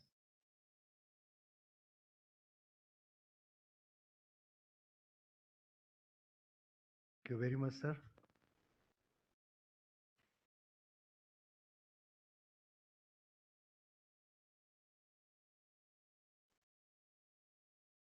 Respected Dr. Jendra sir, Dr. Vikas sir, Dr. Joshi sir, and all other research fellows, scientists. It is my pleasure and honor to be invited here for guest lecture. And today in this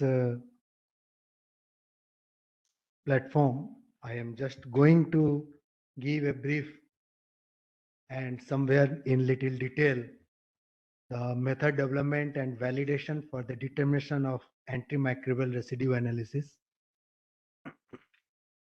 So before proceeding further, I am just give a brief introduction that what is residue and why we need to be done.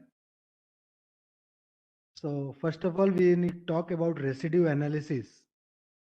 Residues are those analytes that is taken or along with the food, but after the normal metabolic process, it is not excreted out from the body.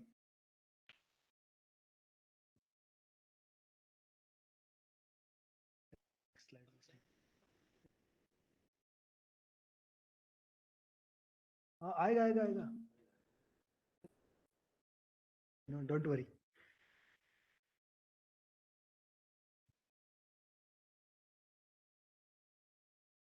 So normal residues like antibiotic residues, pesticide residues, either it come through the environment or through the food. In the normal body, it is not metabolized, not getting digested, and it is not being excreted out, and it remains inside the tissue of the body. And once that is being ingested by in the food chain, in the food pyramid by other higher organism, the higher organism may get affected by that residues. For example, if we are taking meat, chicken meat or goat meat, buffalo meat, if it is consumed in the higher pyramid channel by other animals, or if it is intended for human also, if the antibiotic residues or pesticide residues remain present in that meat, the person on a time run may become antibiotic resistance, and if he fall ill,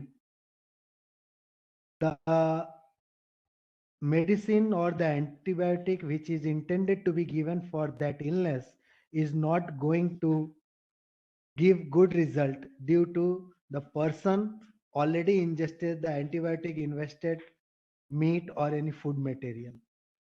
So it's a very important thing that whatever the food material we are going to take, it must be free of residues. Second topic, another one is coming along with the residues, contaminants. Although contaminants is a different broad topic, but it should not be treated as same, because contaminant are externally coming through the environment. It is mainly environmental source, either come from air, water, or sewage, sludge, whatever it may be.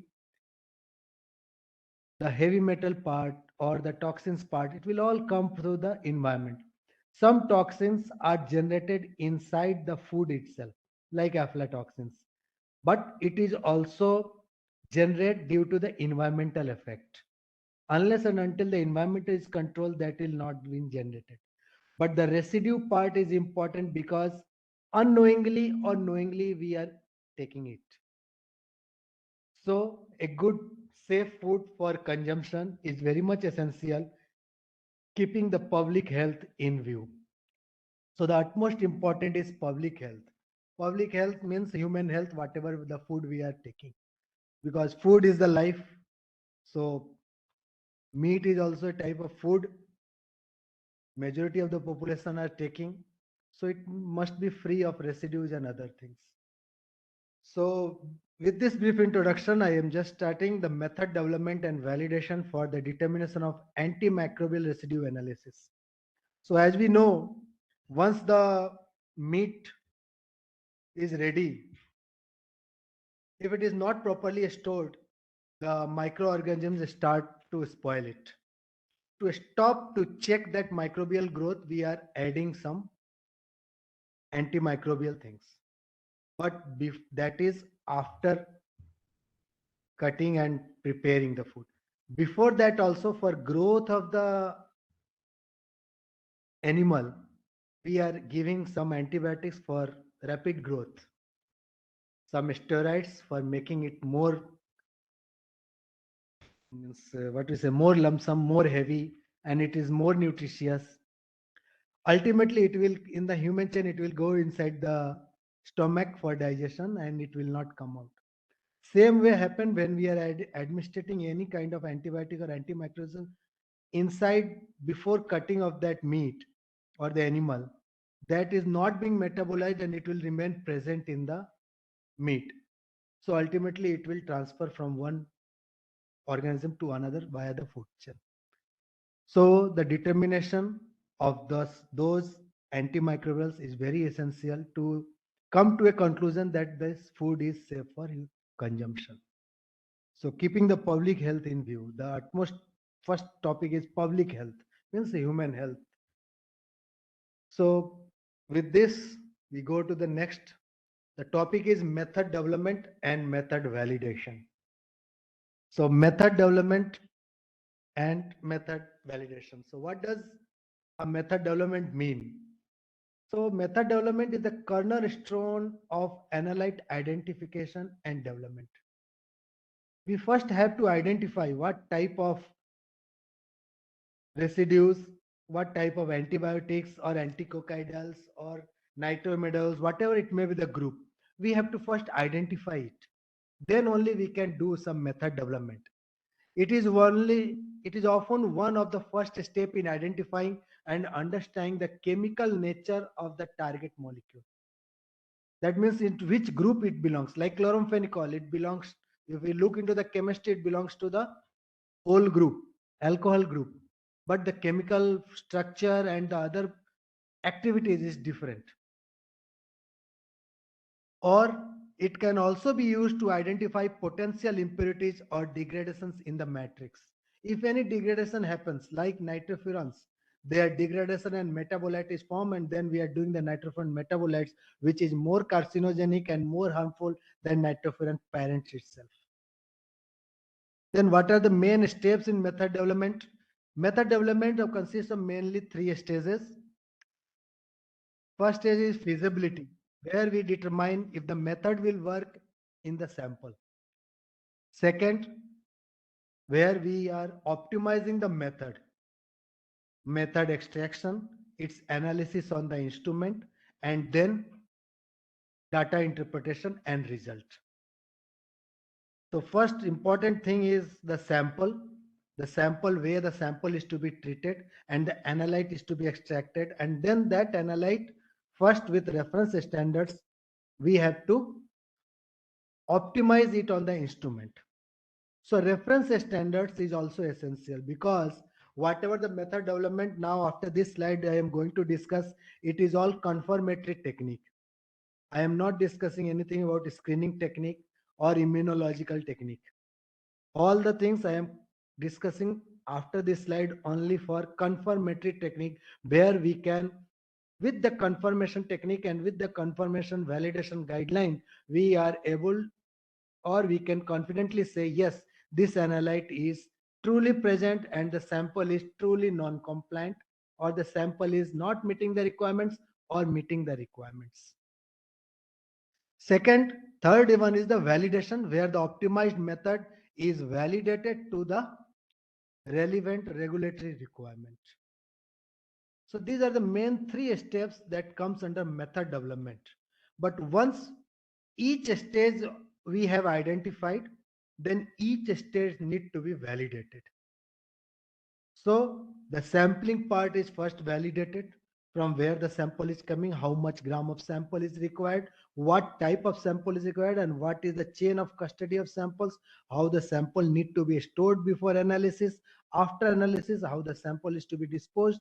All this need to be validated, and the plan should be maintained like that only. Secondly, we have to optimize the analyte on the instrument. If it is LC-MS/MS or GC-MS/MS, mainly the antimicrobials, majority of the antimicrobial or antibiotic or veterinary drug residues, these are all synonyms only with little difference. Most of the analytes are determined by conformity tech rate on LC-MS/MS triple quad. So there are so many LC-MS/MS are there, but the basic function is the same. They have LC part and the mass spectrometry part. In the LC part, we got a separation on the column, and in the mass spectrometric, we determine the mass of the analyte with the parent, that precursor ion, and the fragmented ions, that is known as daughter ions, with the bombardments of protons or electrons inside the collision chamber, depend upon the final detector. If the detector is positive mode, then we can bombardments of electrons. If the detector is in negative mode, then the bombardments of protons in the collision cell to make the fragment ions. So each fragment ions has given ID numbers, identification IDs, and the precursor ions 1 IDs. Depending upon that, 2 fragment ions and 1 parent ion, precursor ion, total 5 ID points are given for one confirmatory technique for one analyte in LC-MS/MS. So that is the first criteria, 5 ID points. 1 precursor, 2 daughter, and 1 by optimization. 1.5 for each daughter ions, 1 point for parent ion, and 1 is by system method development, method of the instrument. So this is 5 ID points given in the regulation guidelines. Then comes to the LC part, that is separation RT plus minus 0.1. Then ion ratio between the precursor and the fragmented ions, that ion ratio need to be validated. So these are the 3 main things that need to be validated in the instrument part. Then the method preparation part, we take 1 gram sample. Most of the things I will discuss, it is not in the slide. Sample preparation part, how much gram of sample we have to take, what solvents we are going to use, how much ml of solvent we need to use, what chemical we are going to add it, how much time it incubation required. Then after incubation, which solvent we are going to extract the analyte. Then after extraction, how do we concentrate? After concentration, how we are going to reconstitute it, and then what is the final volume we are going to inject into the system. So from sample receiving to final result chromatography, all this step by step need to be validated. So if we are summarizing all these steps, so the method validation is the process of demonstrating that analytical procedures are suitable for their intended use. My only purpose that you understand the definition. Simply reading the definition is of no use if you don't understand the basic fundamental principle behind that. So whatever the things we are going to do, each step need to be validated. So the method validation is the process of demonstrating that analytical procedures are suitable for their intended use. Or in other terms, we can say validation means the confirmation by examination and the provision of the effective evidence that the particular requirements of a specific intended use are fulfilled. So in a method development and method validation are interrelated. Once we are going for method development, method validation is compulsory, mandatory, shall be done. So they are interrelated. When we are doing for method development, each step, when we are noting down in a document, that need to be validated. So that is the major difference between document and record. During planning phase, whatever you are writing, it's a document. And once you are going to implement it, it becomes a record.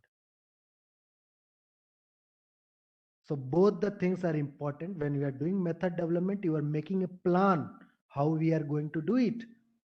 Once you make a plan and then you are going to do it, that plan you have made, it becomes record now. So both that is objective evidence. So whenever by objective evidence, we have to validate each and every analyte that it is fit for purpose and the intended use are fulfilled. So this is the basic principle behind the development and method validation. So analytical method development and validation are continuous and interconnected, conducted throughout the drug development process. The practice of validation verifies that a given method measures a parameter as intended and establishes the performance limits of the measurements. So after validation, you got a range of everything, because the guideline is only telling what is the acceptance criteria for trueness, for recovery, for reproducibility, for fitness of purpose, for precision, for accuracy, for LOD, for LOQ. The guideline of the validation is only telling the what is my acceptance criteria. Once you follow it, the acceptance criteria, once you see that your result is falling within that acceptance criteria, after the statistical analysis of the data, then only you can say, yes, the method is fit for purpose. So it's a continuous process. Why continuous? When the chromatography word is coming initially, you need a reference standard. Reference standard is required because it's a comparison technique. Chromatography means comparison technique. You have to compare your analyte with some reference standard. If you don't have a reference standard, we can't proceed further. So whatever the analyte you are going to see, you have to check whether the reference standard is available or not. And that reference standard, how much purity, or with the certified values, or with the expanded density, whatever is available. So measures are intended to assess the performance level. It is a continuous process. To be fit for the intended purpose, the method must meet certain validation characteristics. The typical validation criteria who should be considered are selectivity. That's now I told. If you have a reference standard, you can compare. Then you can inject that, fortify the sample or spike the sample initially. Then at your RT of interest, you can see in my blank sample any interference is there. So that selectivity and specificity will come into picture. Then linearity. What is your linear dynamic range and from what level to what level you are able to analyze the samples on your instrument. Then your accuracy between two values, how close. Precision, how close to agreements. Limit of detection, the lowest limit. Your method can detect, not your instrument. Remember, the method you are developing, your method limit of detection, not instrument. The instrument is always telling that instrument is able to detect 0.001 microgram per kg, but your method is 0.1 microgram per kg. It is the sensitivity of the method, limit of detection and limit of quantitation. It is always associated with method. For any laboratory, for any method development, for any method validation, three pillars are there. In any chemical laboratory, either residue analysis, contaminants, man, machine and method. Man, machine and method. If manpower is technical enough, he can do, or whatever he can do, it can be verified. Machine must be sensitive enough to fit for purpose, and the method is sensitive enough so that you're targeted, and for to meet the regulatory requirements, your LOD and LOQ should meet. In general, validation is the confirmation through the provision of the objective evidence that the requirements for the specific intended use or application have been fulfilled. This definition is given by ISO. Confirmation through the provision of objective evidence. So whatever till now I have told, how to create the objective evidence, what are the things you require in the objective evidence. Then only you can say, yes, the method development and validation has been satisfactorily completed.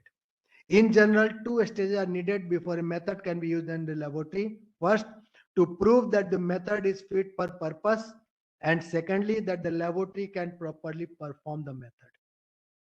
This is the two important after all analytical work completion and later put into routine use.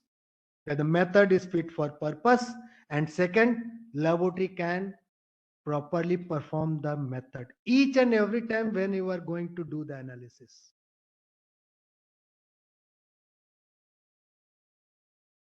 So what are the general criteria for validation? The things which we are going to do, or we are going to find out the data. From the data, whatever the data is generated during the analytical work, the data is of specificity. Specificity means at the RT of interest, where I have to find out any interference, any metabolites or any ions are interfering with your detection. That you have to find it out. Then second, reference standards. It is one of the most important. Without reference standard of that analyte, you can't proceed. Third, detection limit. Always remember detection limit and quantitation limit when I am telling it is for method. Don't confuse about the instrument. Once the method is developed and validated, the detection limit and the quantitation limit and the range of testing, it is all of the method. Tomorrow a chemical change. Today you are using the Merck chemical, tomorrow you can get maybe Merck not available, you can get LCMS grade of another brand. Like Finar you get, or Anchem you get, or any other JT Baker you get. So your method must be robust enough, because Bisleri water and Aquafina water is same, but the prices are different. Same way, the detection limit and quantitation limit, it is of the method. Then comes the CC alpha. CC alpha terms, if anybody knew, no. So Here I am comparing the CC alpha because as per the European Union legislation, they are not doing the LOD and LOQ. They are more keeping thrust on CC alpha.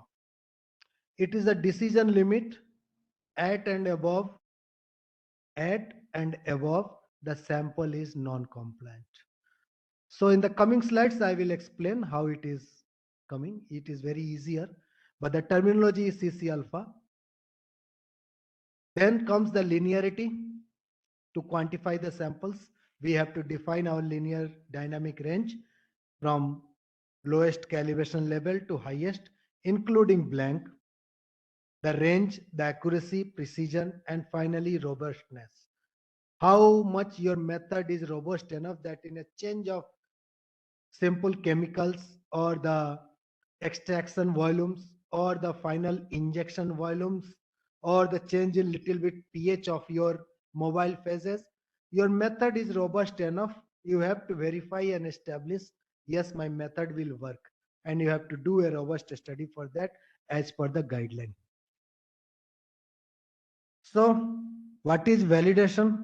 I have explained, but now validation starts. So we have to some purpose for that.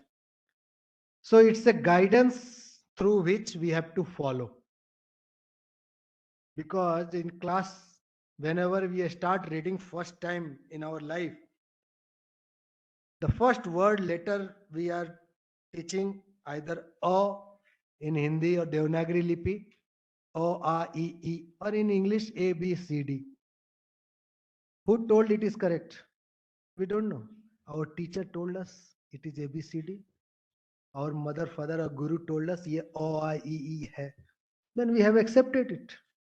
So it's a tendency from one generation to second generation, it is being transferred like that. But guideline is there, grammar book is there, व्याकरण हर चीज का है, तो उसी से ये सब निकलता है. So when we are telling about the validation, there must be some valid guideline for that. What earlier people has done, they must have some concluding evidence that we have to follow, and then only we can achieve the target. That means the teacher will show you the path how you have to proceed. The guideline is the teacher, which describes example how to perform the validation. What are the things that you need to check? To reduce overall number of samples, combined validation experiments are described. You have to do multi-residue method or single residue method. 3 analytical series ideally spread over some weeks. So validation is not a day of work. Rome was not built in a day. Same way validation can't be done in a day. Because man-machine method is changing day to day. Our mood is changing hour to hour, minute to minute. Same way, the method also, the chemical constituents inside that sample also behaving in a different manner. We don't know. So to check that, we have to plan the experiment of validation in such a manner that all that fluctuation or changes can be addressed. In case absolute recovery and matrix effect have to be determined, a fourth series may be needed. Now this absolute recovery is a new terminology. Previously it is not there. When you don't have any reference standard or internal standard, you can go for absolute recovery. I can come in detail how to do it, and the detailed definition also I will explain.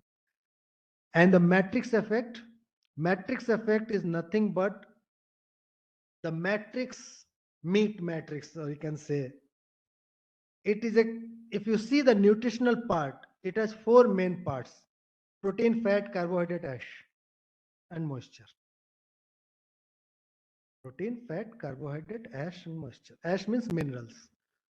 These are the 5 main consumption of any food material, nutritional point of view. But that moisture part, AW, water activity, is the culprit for all microbial growth. To stop it, we are giving antimicrobials.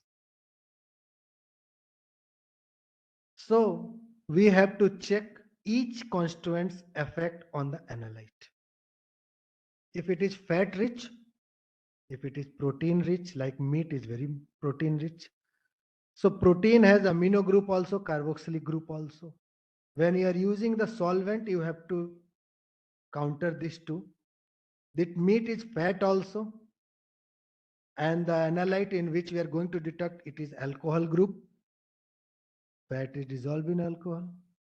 So you have to think about the chemistry.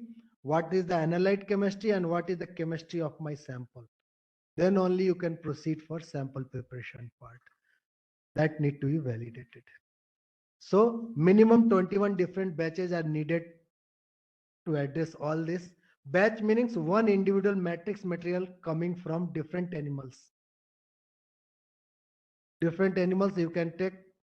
एक ही मुर्गी पे सारा एक काम नहीं करना है, 10 मुर्गियां हो तो 10 काम होंगे. Because my digestion and metabolism is different from sir's metabolism and digestion. Because I am a vegetarian person, so I have some limitation. If I take non-veg, my mind will not accept first. Comes out from the body. But if sir is non-vegetarian, if he consumes, he can freely comfortable. So that is the difference in mechanism. Although the system is same, but the way of the nutritional component getting digested, metabolized inside the body is different. Same way, when we are doing the analyte identification and development, the behavior of the analyte is different. So we have to understand the behavior, then only we can go for development of the extraction and then the validation of that. Then the validation comes now with the EU regulations. It is a criteria based approach, means performance criteria. Whatever in the previous slide I have told, this. Here in general I have told, now it will come inside the criteria, performance criteria of the method. So the quality criteria for methods and individual results. Why these criteria are coming? The validation requirement for the method, concept of identification points that already I have explained, concept of measurement uncertainty. Here comes the CC alpha. They club it with LOQ and LOD, and the CC alpha terminology comes. If you have a board, I can explain it, but let's in this you can. Harmonization tool, so that each laboratory will do a separate harmonized validation, so that we come to a general point of conclusion that each method has been validated at different laboratories with the same validation protocol or guideline.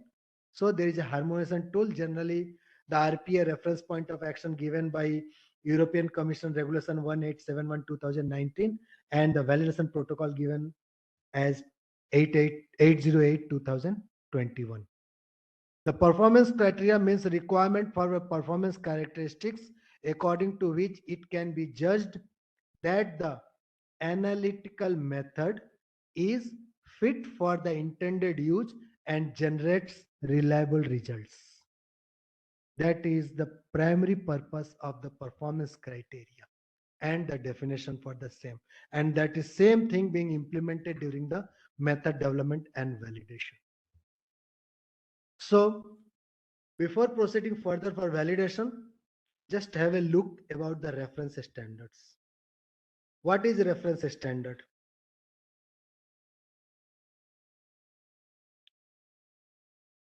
Whoever the user is, the reference standard must come with a tool. It's a reference standard. Standard means it's a benchmark. It has come with some purity. It will come with some values. It is come with some expanded measurement uncertainty that it will fluctuate. So whenever we are choosing one measure reference standard for any analyte, it must come from a valid lot. How can we identify if the reference material producer is certified as per ISO 17034?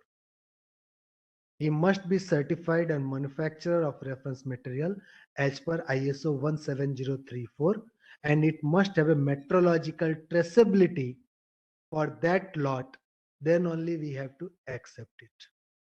Ensure that the reference standards are accurately weighed, taking due account of relatively large errors potentially associated with weighing small masses. When we are weighing in 10 milligram or 25 milligram, chances of error are more. So we have to take care in weighing such reference standards, where it is directed that the standard solution or a standard preparation be prepared for a quantitative identification, because we are going to do LCMS-MS, quantitative and confirmatory technique. Not only we quantify the samples, we are confirming also, yes, this analyte is truly present. A reference standard is the traceable raw material standard, usually in crystallized form, that we dissolve and volumetrically dilute to make our working standard. The working standard is what we use to do our work.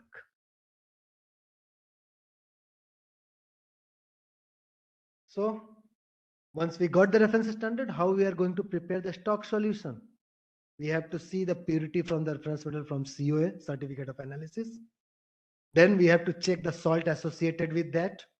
Then they calculate the amount of a standard to be waste to make approx 1000 ppm or milligram per kg stock standard. Then they calculate the volume of a stock solution required to make 10 ml or how much concentration and volume.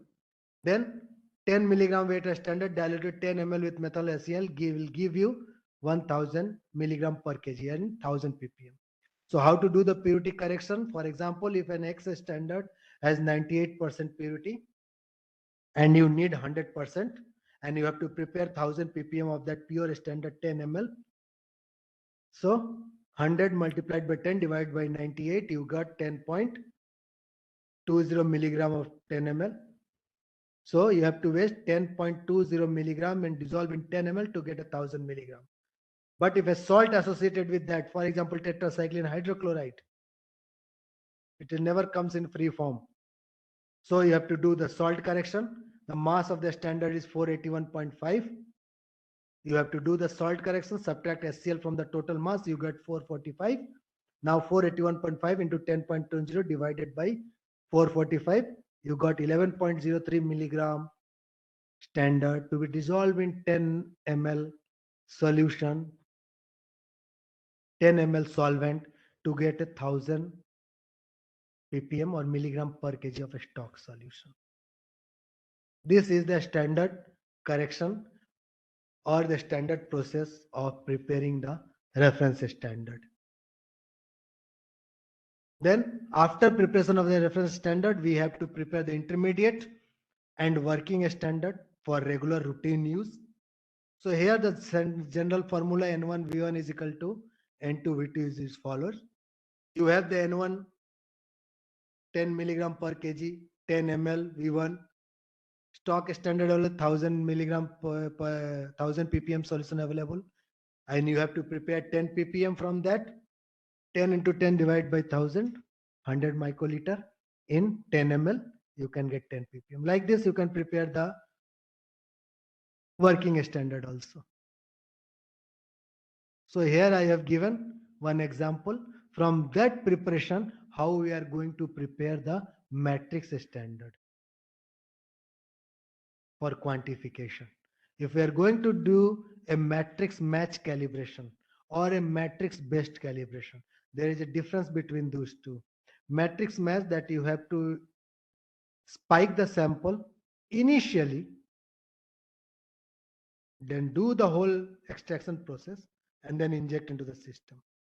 And another is matrix based, to extract the blank and then fortify the sample with the analyte, vortex it, mix it, and then inject. So in the first part, you can able to do the matrix study, matrix effect more efficiently than in the second part. Although second part also gives significant result, but the first part will also give the effect of the chemicals and the your extraction interferences also it will show. So here I have just given an example. If we have to prepare a 6-point calibration standard using matrix match, so how we are going to do?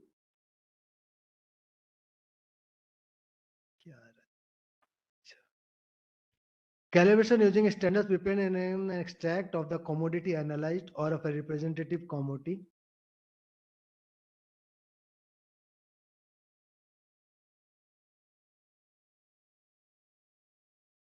क्या हो रहा है?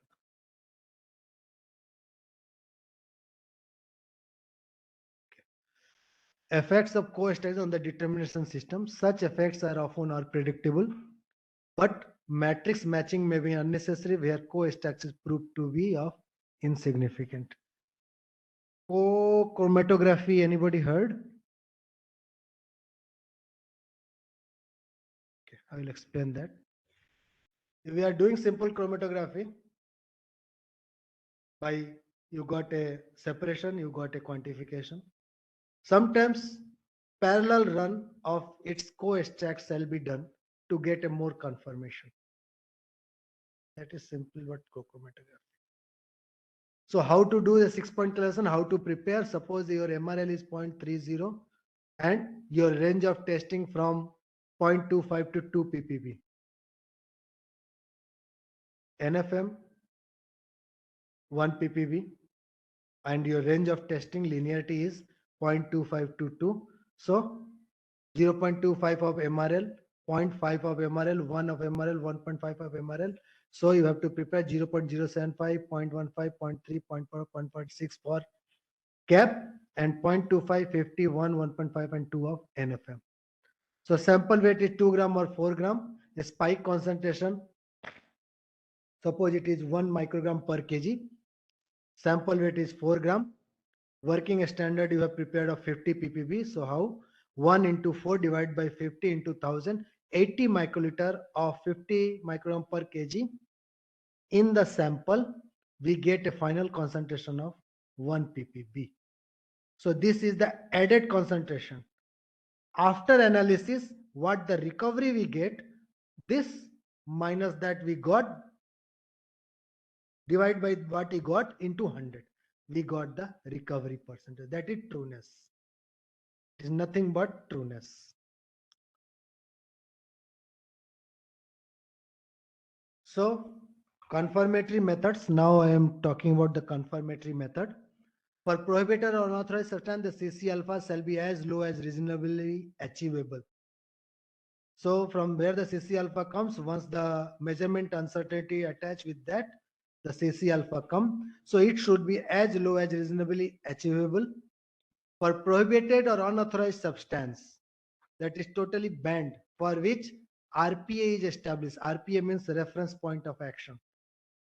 Under regulation 1871-2019, the CC alpha shall be lower than or equal to the reference point of action, for which the reference point of action of established of that compounds like chloramphenicol 0.15 microgram per kg, nitrofuran metabolites AOZ, AMOZ, AHD, SEM and DNSH 0.5 each. Sum of malachite green and leucomalachite green 0.5 microgram per kg. So the reference of point of action wherever it is established, we have to the CC alpha. First we have to do the analysis, validation, and then only we can statistically analyze the data, and then we can say this is our CC alpha. At and above that level, sample is truly non-compliant, although non-compliant result is there. How it is, I'll tell. For authorized substances, the use for which it is being authorized, like tetracycline, sulfonamides, or quinolones, some anticocidals, like those compounds are there, the CC alpha shall be higher than, but as close as possible to the MRL or ML. Generally for residues, the term MRL is coming, maximum residue limits. But ML term never comes for residues. Don't get confused. One is maximum residue limit, Another term is written as ML, maximum limit. Maximum limits are coming for contaminants, metals. This is the difference between MRL and ML. For confirmation purpose, only analytical methods for each can be demonstrated in a document traceable manner that they are validated and have false non-compliant rate, alpha error, which is less than or equal to 1% for prohibited or unauthorized substances, or which is less than or equal to 5% for authorized substances shall be used. That means with degree of freedom of 95% and 99%. So if degree of freedom is 99% for unauthorized and prohibited substance, degree of freedom of 95% is for authorized substances. Confirmatory method shall provide information on the structural chemical composition of the analyte. So once we got the precursor ion and the fragmented ions, in routine terminology, parent ion and daughter ions. Once we know, then we have to see structural chemical component. We can easily detect the structure from the library search, or in the instrument itself we can check. Second thing, when we are going for confirmatory method, we have to optimize certain instrument parameters also, not only the standard. Then only the instrument can truly tell you, yes, this analyte is present. So the instrument technical components is also need to be validated analyte to analyte. If it is multi-residue, so in terms of multi-residue. If it is single residue, then in terms of single residue. It all determined on the chemical composition or the chemical composition of the mobile phase of your matrix of your the column which you are using. Consequently, confirmatory based only on chromatographic analysis without the use of mass spectrometry detection are not suitable on their own for use as confirmatory method for prohibited or unauthorized pharmacologically active substances. Because unless and until it is not confirmatory technique, you are not sure whether that analyte is present or not. In the case of mass spectrometry not being suitable for authorized substances, other methods such as HPLC, DAD or FLD or combination other can be used. For example, in case of aflatoxin, we are using HPLC, FLD because we are not going in mass. So the classification of compounds, those compounds which are banned and prohibited are coming under A group. And those which are permitted compounds are coming under group B. So 5 different analytical methods based on type,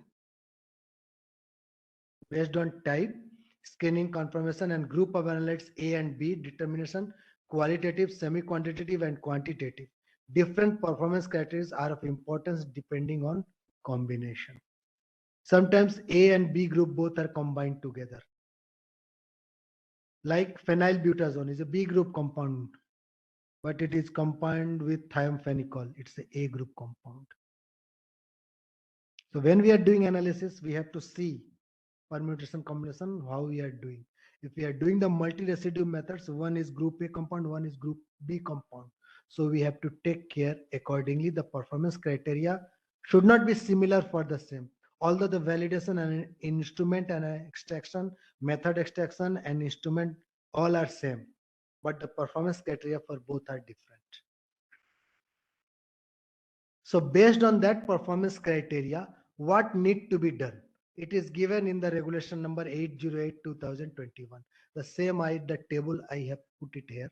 Classification of analytical method by performance that have to be determined. So in the method, whatever the substance is there, either it is confirmation, qualitative A, B, A, B. If we are doing the screening, so all compounds are AB, AB, AB. But qualitative, only one compound is allowed for all A and B group quantitative technique and with the confirmation. CC alpha, yes. So we go with this method, quantitative. where all is mandatory. CC alpha, beta is not mandatory for this conformity. It is only for screening technique. Trueness, precision, relative matrix effect, absolute recovery, selectivity, specificity, stability, and ruggedness. The stability of analyte in solution, stability of analyte in the matrix, that we are going to study under the topic stability. Suppose Saturday, Sunday is holiday. Friday you have extracted the sample. Now you are going to inject that analyte on Monday. What is your analyte stability for 2 days? If it got degraded or if it got enhanced, the sample is compliant, but due to enhancement of the analyte, you give a non-compliant result on Monday. The customer is going here and there. What I will do? So before in the validation itself, we have to do the stability study, not only of the analyte in the matrix or in the solution, although it should also in the solvent in which you have prepared the standard. For example, methanol on time being, it got evaporated. Your strength will be concentrated. So instead of 1000 ppm, it becomes 1050 ppm. And you are thinking it is 1000 ppb, you spike the sample at 50 ppb, but instead of 50 ppb you have spiked 55 ppb. Your recovery is coming 60%. Already you have spiked that much. So when you are participating in inter-laboratory collaboration or in PT test, chances may arise that you become an outlier due to the reference standard. So that also need to be checked. For that concept, intermediate check comes into picture as per ISO 17025-2017 clause 6.4.10. Intermediate check of equipment. Under that equipment, reference standard is also included under 0.6 process requirement. So this table determines which performance characteristics shall be verified for which type of method. Further explanation for each parameter is recorded after completion and as per requirement. So whenever you are doing each one of these, you have to record whatever the data generates, you have to record. Because anyhow, when we are performance of analytical methods or performance of laboratory is concerned, ISO 17025-2017 comes into picture. When this comes into picture, so the raw data should be recorded at the time of its original experiment or at the time of this original experiment. So once the raw data is being recorded, then only you can get a clear picture how my method is going to work. So next coming trueness, repeatability, and within laboratory reproducibility. Trueness, two types. One is based on certified reference material and another one is basis of fortified samples. Now it is prerogative of the laboratory to fortify the sample after the into the blank extract, or they will spike the sample initially and then go through the whole process. It is the prerogative of the laboratory, the way they are going to validate that method. But regulation is telling fortification. Based on that regulation, if you are going to do, you can fortify also, but you can spike also. It is the prerogative of the laboratory, but the requirement should be met. The trueness acceptance criteria should be met. For example, if you are using a CRM, it is preferred to determine the trueness analytical method by means of a CRM. Example is, you have to take 6 replicates of the CRM in accordance with the test instructions for the method. Then determine the concentration of the analyte present in each sample of the replicates. Then calculate the mean, the standard deviation, and the coefficient of variation for those 6 replicates. Calculate the trueness by dividing the detected mean concentration by the certified value measured by concentration and multiplied by 100 to express the result as percentage. That already told in the recovery. What you are then reference standard calculation. You are spiking 1 microgram per kg. Corrected concentration detected. Mean recovery how much? How much? Detected mean how much? When you are doing the 6 times, you get a detected mean divided by the corrected concentrated, whatever you have done, into 100 divided by your certified value is 1 ppb that you have added initially. Then in the basis of fortified samples, If no certified reference material is available, the trueness of the methods are determined by experiments using a fortified blank matrix as a minimum in accordance with following scheme. If it is RPA, for which RPA is established for only prohibited and banned compounds. If it is a prohibited or banned compounds, then 0.5, 1 and 1.5 times the RPA. You have to spike the samples. 0.5, 1, 1.5 times the RPA. If the MRL or ML for authorized substance is given, then 0.1, 1 and 1.5 times.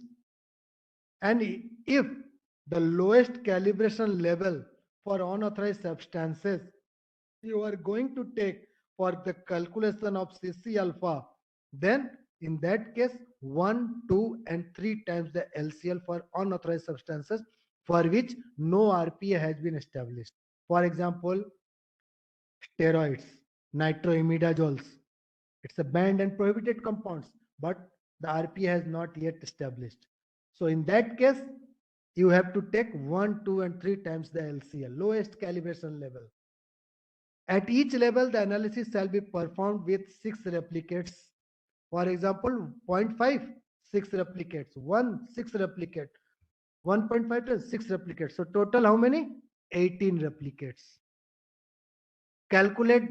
Analyze the samples, calculated the concentration detected in each sample, calculate the trueness for each sample as per this formula using the equation below, and subsequently calculate the mean trueness and coefficient of variation for the 6 results at each concentration level. So trueness, mean recovery minus corrected concentration detected multiplied by 100 divided by fortification level. So these are the two methods. One is by CRM or is by fortified samples. You can do the trueness, repeatability and within laboratory reproducibility. If we are doing in 1 day, it is simply trueness. 2 days, the repeatability will come, and 3 days within laboratory reproducibility will come. When we are going for absolute recovery and matrix effect, the 4th day will come. And if you want to do more extensive, then go on 5th day for robustness study. Otherwise, robustness will come inside this only. I will show you how. Then the repeatability for method to be validated. I explicitly, because this previous one is trueness, both I described. No, I described the repeatability. Yes, a set of samples of identical blank matrix of the same species shall be prepared. Same way, fortification, where the RPA 0.51, 1.5 times, then 0.11, 1 the MRL or ML of authorized substances, and for which no RPA has been established, then 1, 2 and 3 times. At each level, I shall perform with 6 replicates. Analyze the samples, calculate the concentration detected in each sample, calculate the mean concentration, standardization CV of the fortified samples, repeat the steps on at least 2 other occasions. Repeat the step on at least 2 other occasions. Calculate the overall mean concentration, standard deviation by averaging the standard deviation squared of the individual occasions and taking the square root of that, and coefficient Bayesian of the for the fortified samples. For this, the regulation is also telling you can go for Hartwig's equation, and they have given the requirements for that also. Within laboratory reproducibility, same study for trueness and repeatability. You go on 3rd day, that simultaneously of 3 days, and then absolute recovery and matrix effect on 4th day. That is within laboratory reproducibility is completed. So repeat this step, 6 replicates of blank material at each step. For this, within laboratory reproducibility, repeat these steps on at least 2 other occasions with different batches of blank material, different operators, and many different environmental conditions as possible. For example, different batches of reagents, if you take solvents, different room temperatures, different instruments, or a variation of other parameters. Your robustness study will complete. So you have to make a plan in such a way that this also to be taken care while doing the validation experiment. Don't take extra day for sir आज तो robustness study करना है ठीक है. So whenever you are doing the development and validation, you plan in such a way. After all, वो तो हमारे ही sir पे आएगा, सर के बाल जाएंगे. तो प्लानिंग इस तरह से करना है कि बाल जाए पर दर्द ना हो. ठीक है, अदरवाइज मेंटल टेंशन होगा, फिर अमिताभ बच्चन की तरह कल्याण ज्वेलर्स में सोना खरीदना पड़ेगा, मुथूट फाइनेंस में सोना गिरवी रखना पड़ेगा, फिर लोन ना चुका पाए तो नवरत्न तेल लगा के सोना पड़ेगा.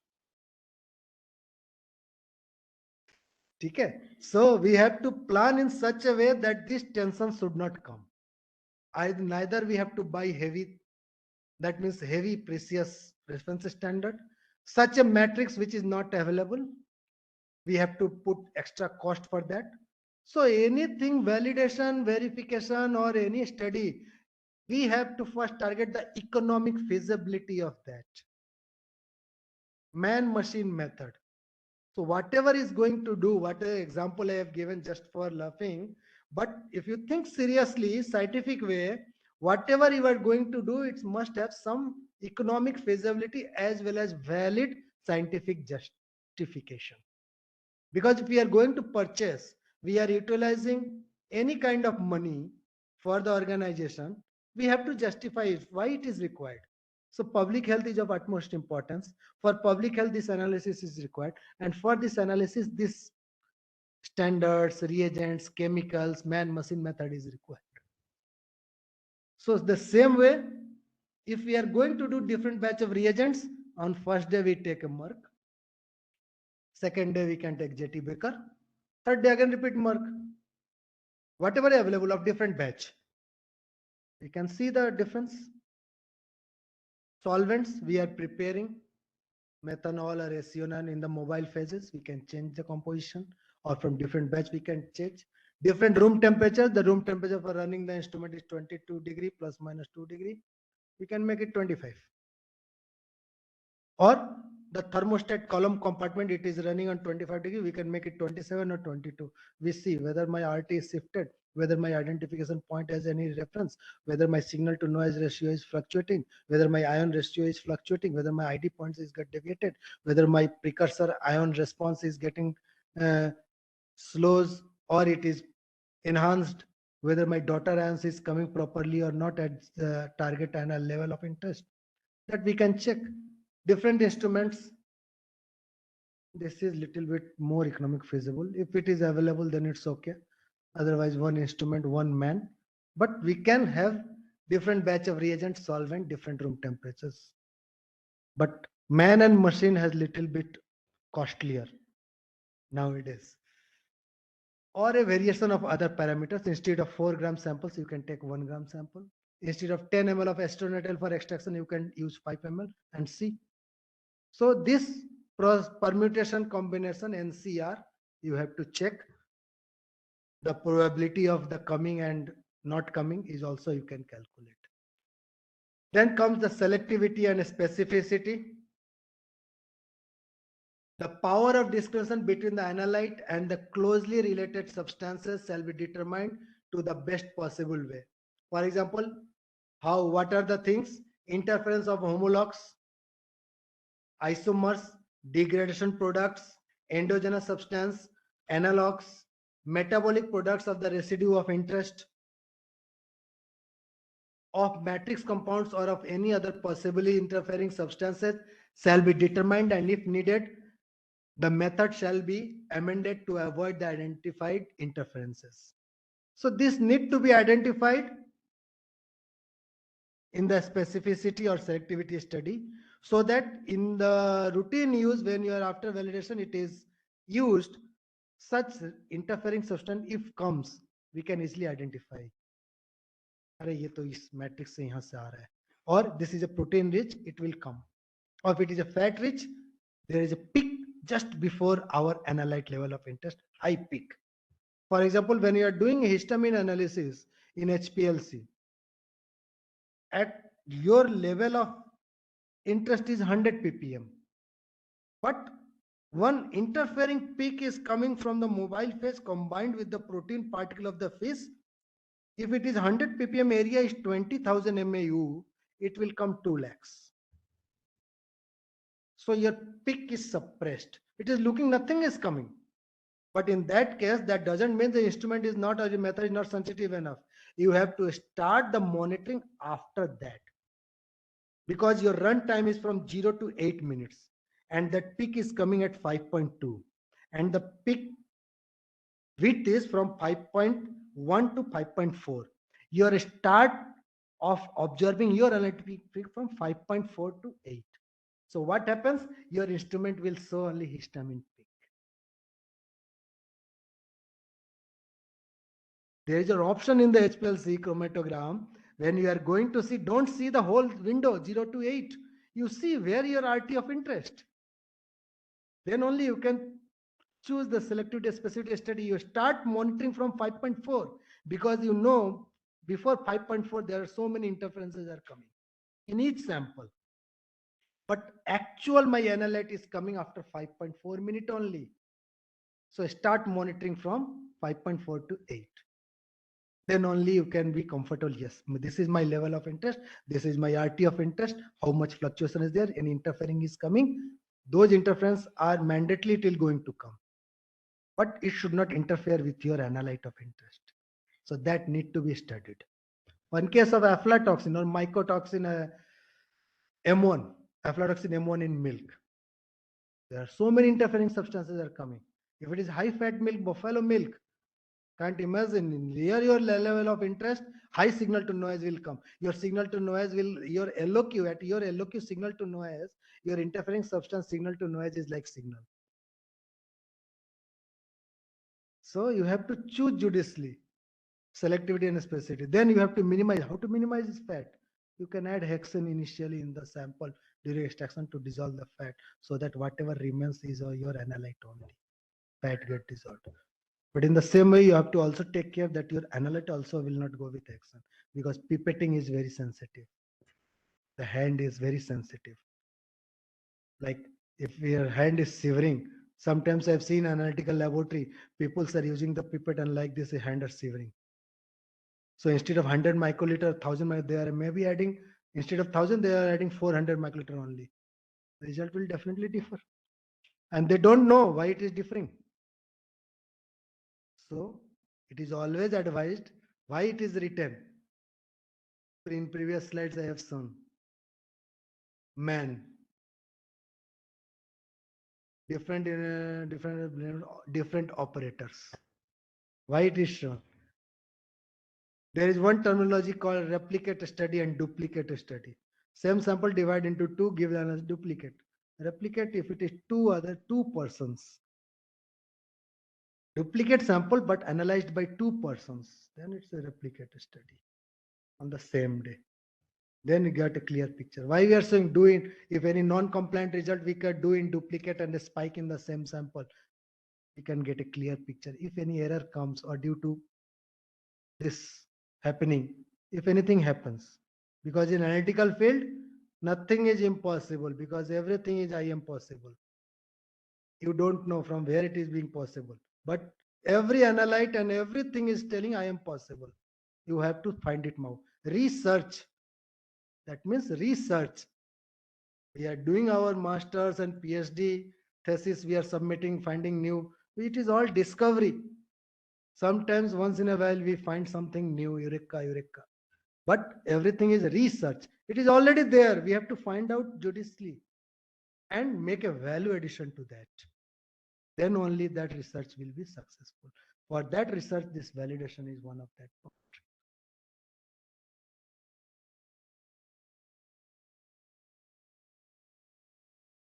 Then comes the ruggedness. The analytical method shall be tested for its continued performance under different experimental conditions, which include, for example, different sampling conditions and minor changes that can occur in routine testing. That I have already explained what are the things. For testing or ruggedness of the method, the changes introduced in the experimental conditions should be minor. Either you change in temperature or change in the flow or little will change in the pH of the mobile phase, which is not going to significantly affect your analyte identification and testing. The importance of these changes shall be evaluated Each performance characteristic shall be determined for all minor changes that have been shown to have a significant effect on the performance of the assay. So this assay, the importance shall be evaluated for quantitative. Rest the second point, each performance characteristic shall be determined for all minor changes on the assay. For immunological and their scanning technique is being used, the assay technique being used, there it is most important. A significant minor deviation will create the whole lot of difference. Because you see in ELISA, as the concentration increase, the absorption decreases. It is not following the Beer-Lambert's law. The linear curve is not a straight line. It's like a sigmoid curve opposite. Like in physics chapter, when we are studying the elasticity, we have a sigmoid curve. The opposite sigmoid curve is the curve of the ELISA. So as the concentration increases, the linearity is like this. It's a quadratic type. But in quantitative in LCMS, it's a straight line, including blank, 5-point calibration point, including blank, we have to take. It's a straight line, y is equal to mx plus b. And the correlation coefficient must be 0.9. Literature is hitting 0.9. It is a prerogative of the laboratory to keep at 0.99. 1.0, you run the reference standard neat, you get a 1.0. If everything is optimized, you get 1.0. But in ideal condition, in the fluctuating conditions, practically it is sometimes not able to achieve. You can't say it is impossible. It is possible. But in practical situation, it is not achievable every time. The exact word I can use that, not achievable every time. The stability of the calibration standard, matrix match standard, and or matrix fortified standards, and of analyte or matrix constraints in the sample during storage or analysis shall be determined, as instabilities might influence the test results. That I have already told. If you have extracted on Friday, what is your analyte stability in the matrix, what is your analyte stability in the solvent, or what is your analyte in the fortified standard analyte stability, that need to be studied during the validation itself, so that you can get a clear picture of that. Now comes the CC alpha. CC alpha, it's a decision known as decision limit for confirmation. Once we determine it, or we can statistically calculated, validated it, then at and above this level, we can say the sample is truly non-compliant, although non-compliant result is found. How? In case of MRL compounds where MRL has been established, the CC alpha is always higher than the MRL. If it is 100 ppb is your MRL, the alpha is 100 plus 1.64 times the standard deviation of the 6 replicates. 100 plus 1.64 times the 6 replicates standard deviation. So your value will come 105 point something.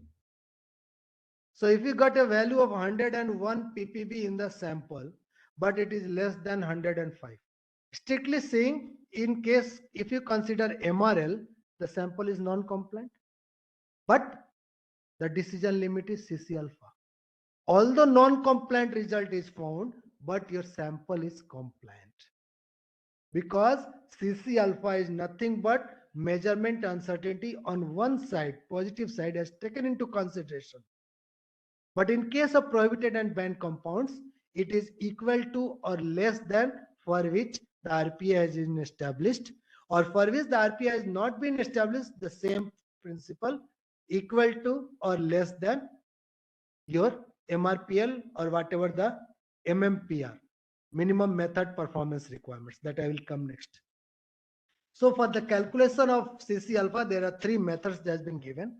One method, it is given that you fortify the sample at the lowest calibration level and 0.5, 1.5 for prohibited substance, and 1, 1.5 and 2 for the MRL compounds. And then After 6 applicants, you calculate the standard deviation coefficient of variation. That standard deviation multiplied by 1.64 plus the MRL, you will give the CC alpha.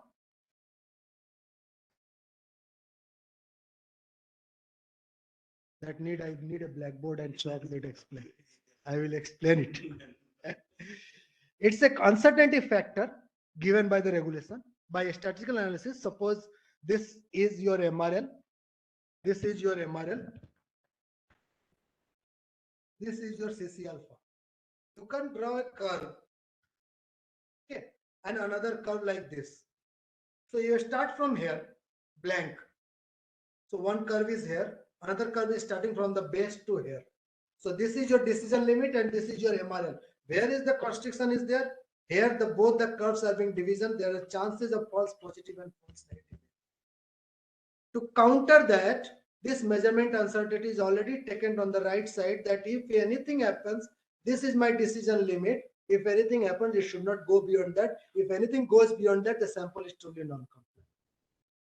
Previously, the another concept is CC beta also there, where this another graph is starting from here, it will go to that side. So where the CC alpha and beta has been considered, there the chances of false positive or false negative result, although the non-compliant result.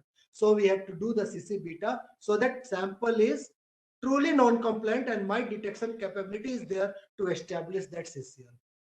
This is the concept, statistical concept given by the European Union behind the alpha and beta and the 1.64 and 2.33 times. Now for prohibited and banned compounds, it is not 1.64 times the standard deviation. It is 2.33 times the standard deviation of the within laboratory reproducibility. Previously, it is 2.33 times the Y curve, the Y values.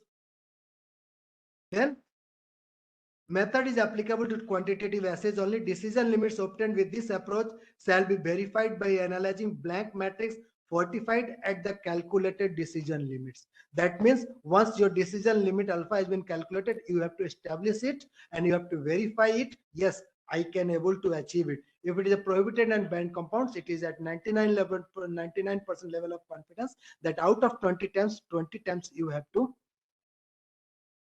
certify or verify that I can achieve this. The third method is CC alpha, lowest calibration level plus K, one side at 99% level of confidence from the t-test. Standard measurement uncertainty at LCL. How the calculation is coming, I will show you. But you understand, LCL means lowest calibration level plus K. The K is coming from the standard t-test table, that is one-sided at 99% level of confidence into the combined standard measurement uncertainty at LCL. This is combined together and then becomes the CC alpha. This is more robust and more versatile, more flexible and give more accurate result, and if you are able to establish it with a more confidence. For the note is there, for unauthorized or prohibited pharmacologically active substances, depending on the validation experiment and its respective degrees of freedom, the T distribution might be reasonably applied, or if the Gaussian distribution one-sided, n is equal to infinity. That we have to avoid. Never go 1 divided by 0. Otherwise, if it is infinity, then Hari Ananto Hari Katha Ananta. तो फिर validation पूरी जिंदगी lab में validation ही होता रहेगा, testing कब होगा? ठीक है, is taken as a basis, a K factor of 2.33 shall be used. अगर हम इंफिनिटी के चक्कर में फंस गए, हमें सेंचुरी स्कोर करना है, 99 पे आउट हो जाएंगे तो फिर तो गड़बड़ है भाई. तो 99 के चक्कर में नहीं पड़ना है, हमें सेंचुरी मारना है तो टारगेट सेंचुरी पे रहना चाहिए. 2 बॉल एक्स्ट्रा खेलना पड़े पर सेंचुरी करके उतरेंगे क्रीज से. ठीक है. Validation is any person who is working the laboratory must be have good patience. Patience नहीं होगा तो लैब में काम करना बहुत मुश्किल हो जाता है, बहुत जल्दी गुस्सा भी आता है, क्योंकि कुछ केमिकल सब्सटेंसेस ऐसे होते हैं लैब में जो हमारी गुस्से को बहुत बढ़ाते हैं. आइदर मैन मशीन मेथड, तीनों होता है. तो आप में पेशेंस भी होना चाहिए, because validation is a very precise experiment. When we are doing for residue particularly, you must be very patient, and each data should be recorded at each and every at the original experiment time, so that you can get a clear picture. The within laboratory reproducibility and the trueness are suitable to define the combined standard measurement uncertainty if determined by taking into account all relevant influencing factors. So here in short, I am telling all relevant influencing factors are nothing but type A and type B. That is measurement uncertainty we are calculating. I will come into that calculation.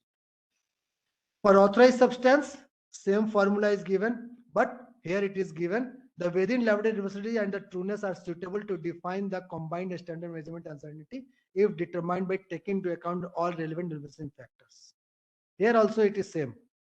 Only things, there it is 2.33, here it is 1.64. This is only difference.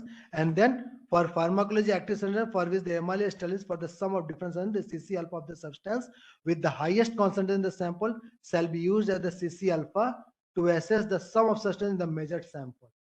For example, sulfonamides 10 compounds, but the total sum is 100 ppb. How can I distribute? उसमें से कोई दो compound में, एक में 94 ppb आ गया, एक में 102 ppb आ गया, but the combined limit is 100 only. So you have to multiply, divide by 10 into X factor, and then you can report the values. That will come in the data interpretation and reporting of the results. But during the validation, you have to check it. Then calibration curves. What your linear dynamic range for quantification? It is minimum 5-point calibration, including blank. At least 5 preferably equidistant levels, including 0 levels, should be used in the construction of the curve. The working range of the curve shall be described. Then the mathematical formula of the curve and the goodness of fit of the data coefficients of the determination R square value to the curve shall be described. The acceptability range for the parameters. For calibration curve based on standard solutions, matrix match standards or matrix fortified standards, acceptable ranges shall be indicated for the parameters of the calibration curve, which may vary from series to series. For example, if we are using reference standards for quantification of the samples, in one part of the experiment you are using matrix based fortification, another one is matrix match initial. So you see the response and the various factors in that. It differs from series to series. Today's batch is different, tomorrow's batch is different, day after tomorrow's batch is different. That should be recorded. So that next time when you are doing, in case of any emergency, you can do, you don't have time to extract the reference standards, matrix match or matrix based. You can, 5 minutes, you prepare the standard solution, run it.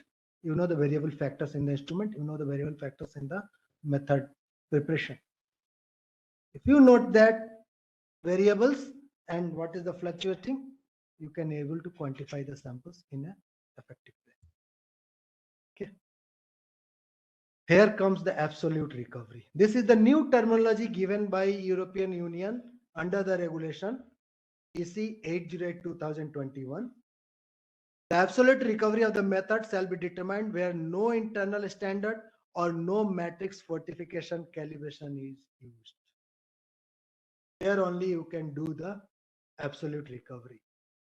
When requirements for trueness are set out are fulfilled, a fixed correction factor may be used. Otherwise, the recovery factor obtained for that specific batch shall be used. In one specific batch, you can put a QC sample, a spike sample, whatever the recovery correction you can use for all samples. The absolute recovery shall be calculated for at least 6 representative lots of matrix. An aliquot of blank matrix shall be fortified with the analyte before extraction, and a second aliquot of blank matrix shall be fortified after sample preparation at a relevant concentration level, and the concentration of the analyte shall be determined. This is the process. Then the recovery shall be calculated as area matrix minus fortified standard divided by area matrix match standard into 100. This is the absolute recovery. One, you spike in the initially. One, you fortify at the last. Then fortify area of the fortified sample divided by area of your matrix match standard initially into 100. That is absolute recovery. But when you have done internal standard or nothing is available, then you can go for this. For example, for banned and prohibited compounds, it is very essential if you don't have an internal standard. Then you have to do the relative matrix effect. During the validation 3-day or 4 days experiment, you can do the matrix effect study also simultaneously. You can plan in this way and put the data in this. The relative matrix effect shall be determined in all cases. In all cases, you have to determine there is no excuse for that. So from day 1 to day 4, you have to do. But the data is already generated. You have to put in Excel. Excel makes life easy.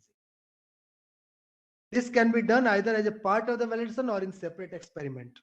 The calculation of the relative matrix effect shall be done for at least 20 different blank lots matrix species according to the scope of the method. For example, different species to be covered. The blank matrix should be fortified after extraction with the analyte at the RPA, MRL or ML and should be analyzed together with a pure solution of the analyte.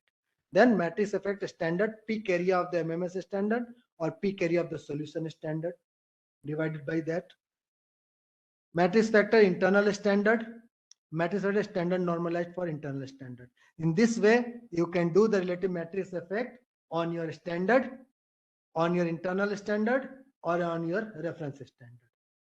So on 3 different days or 4 different days, you can easily able to do the matrix effect studies. So all this, the general remarks is authorized substances, MRL or ML, used as a reference for validation. Unauthorized substance, RPA is the benchmark for validation or MMPR, minimum method performance requirements, or LCL, lowest calibration level. Note RPA and MMPR are not to be used as limits. RPA and MMPR are not used as limits.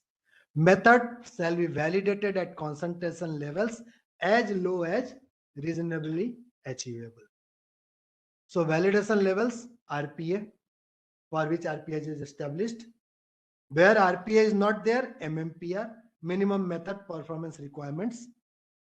Where MRL or ML is there, you can go for LCL, ML or MRL as per the regulation. Then now theory part is completed. What you have to do in short with experiment, I will show you. For residue unauthorized, 0.5, 1.5, unauthorized, authorized. These 3 levels I have told that. Second level, validation 3, selectivity, trueness, repeatability within level, CC alpha. 1 validation 3 is with 20 different batches, absolute relative matrix effect. This is the second phase. Third phase. Fourth phase, a matrix fortified calibration curve, fortify A at 5 relevant levels, fortify A to G at 4 levels, 0, level 1, level 2, level 3. And from this A to G, what you get? Selectivity, trueness, repeatability within laboratory, reproducibility and CCL. This you have to do the experiment. Then validation 5th day, 5th part, a calibration curve of 5 levels, a fortified 0 period levels 1 to 3, fortified 0 levels 1 to 3. This is the experiment 1. Total 33 matrix samples or 28 matrix samples without matrix calibration curve. Fortify each sample with internal standard. Then experiment 2, same way, fortify each sample in IS. This is the plan I am showing now, how we have to plan and then implement. Then the 6th part, blank, 5 levels, fortified 0 to 1 to 3, 45 1 to 39 matrix samples or 34 matrix samples without matrix calibration curves. Fortify each sample with IS, 0 for O for ruggedness, minor changes 1, minor changes 2, minor changes 3. Here you can do it You can run in the same sequence, you can get the values. Then part 7, absolute recovery and matrix effect. 45 at level 2 before and after extraction. One is before extraction, one is after extraction. Then relative matrix effect, 20 matrix sample, spike at level 2 after extraction, pure solution analyte at level 2. Then after 4 validation days, how much data you have? 21 results for selectivity, 21 results for repeatability, 6 results for ruggedness, 6 results for absolute recovery, 20 results for relative matrix effect. What are the calculations? Trueness, repeatability, within laboratory reproducibility, ANOVA. Then CC alpha, 3 examples in paragraphs. I am going to come. Ruggedness, absolute recovery, and relative matrix effect. Then calculation, CC alpha for prohibited band compounds, CC alpha for permitted compounds. For screening compounds, it is CC beta. There is no alpha in screening compounds. Then previously, the Commission decision of European Union 657/2002 is being followed. Now it has been repealed.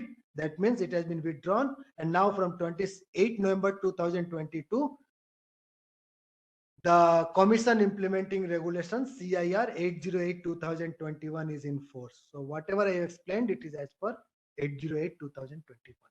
The basic difference between the two, it is given in tabular form. There is some minor changes, but one of the major changes, CC alpha additional calculation method has been given with the measurement uncertainty with LCL.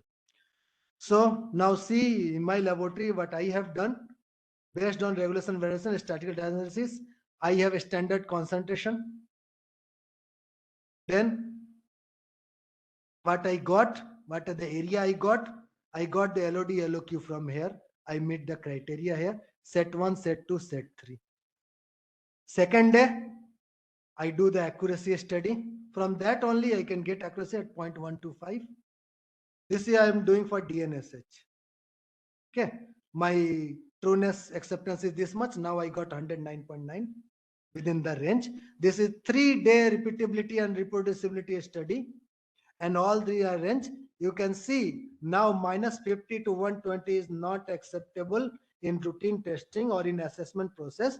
If my assessor asked what is your trueness recovery acceptable limit, I have to give this limit from 99.4 to 105.6.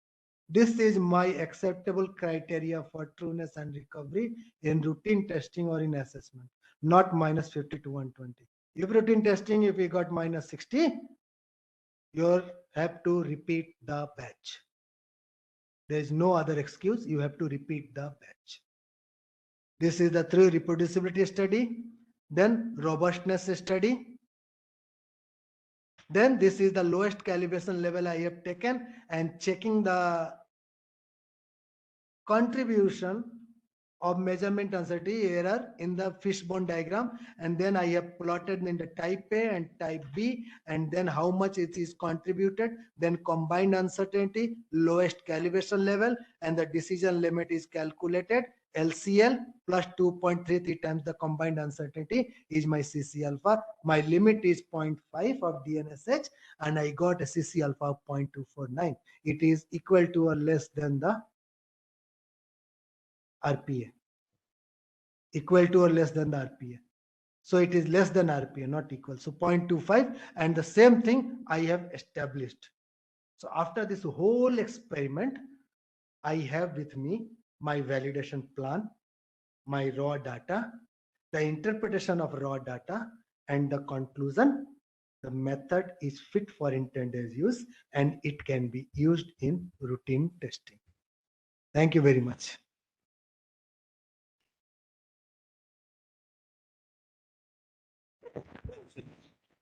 Thanks a lot, sir, for in detail, very elaborative, and all these information related to method development and validation for the determination of antimicrobial residue analysis.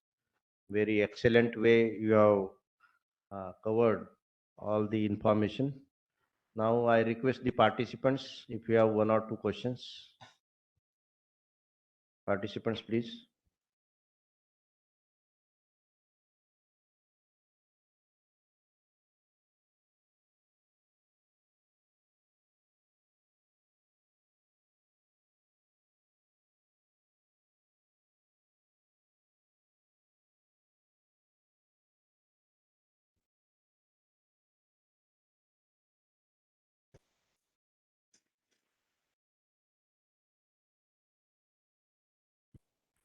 Sir, you said that 21 batches are required, like 21 batches, 21 samples will come now. sir, like if when we start the validation, the sample has to be same throughout.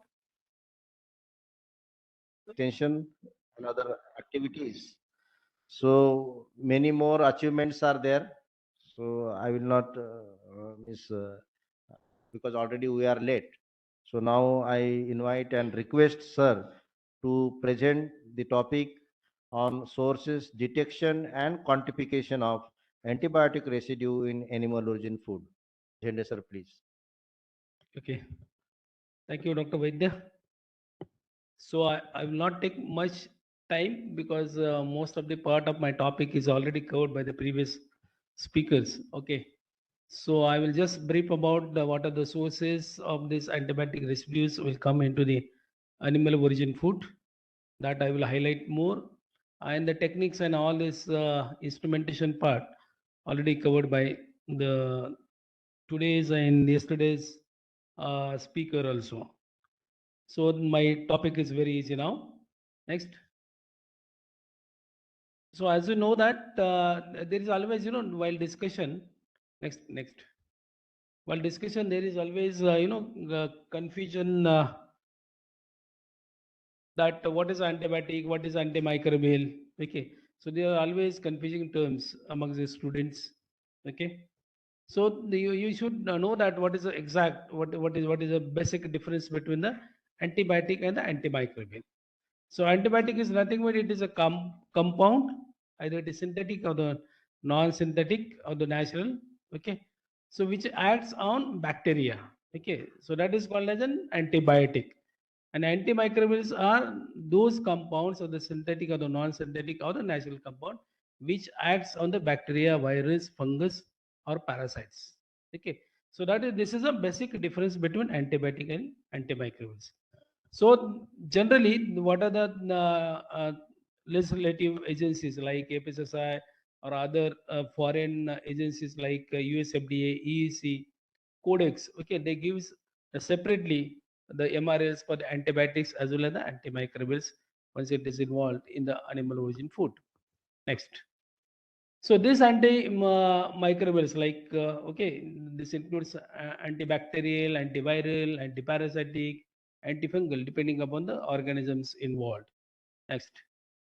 So as you know that since ancient ages, these antibiotics are mainly after its invention. Okay, by Alexander Fleming in 1927. Okay, so they are mainly used for the different purposes like therapeutic purpose, treatment purpose. Okay, second is a prophylactic by prevention of the disease and the growth promoters. Okay, so these are the basic usage of the antimicrobials in animal industry. Next. So the antibiotics, as far as antibiotic consumption or the antimicrobial consumption is concerned in India, so there are 3% of the global consumption is there for the treatment purpose, for prophylactic purpose, or for the growth promoters, and this will continuously increasing year by year.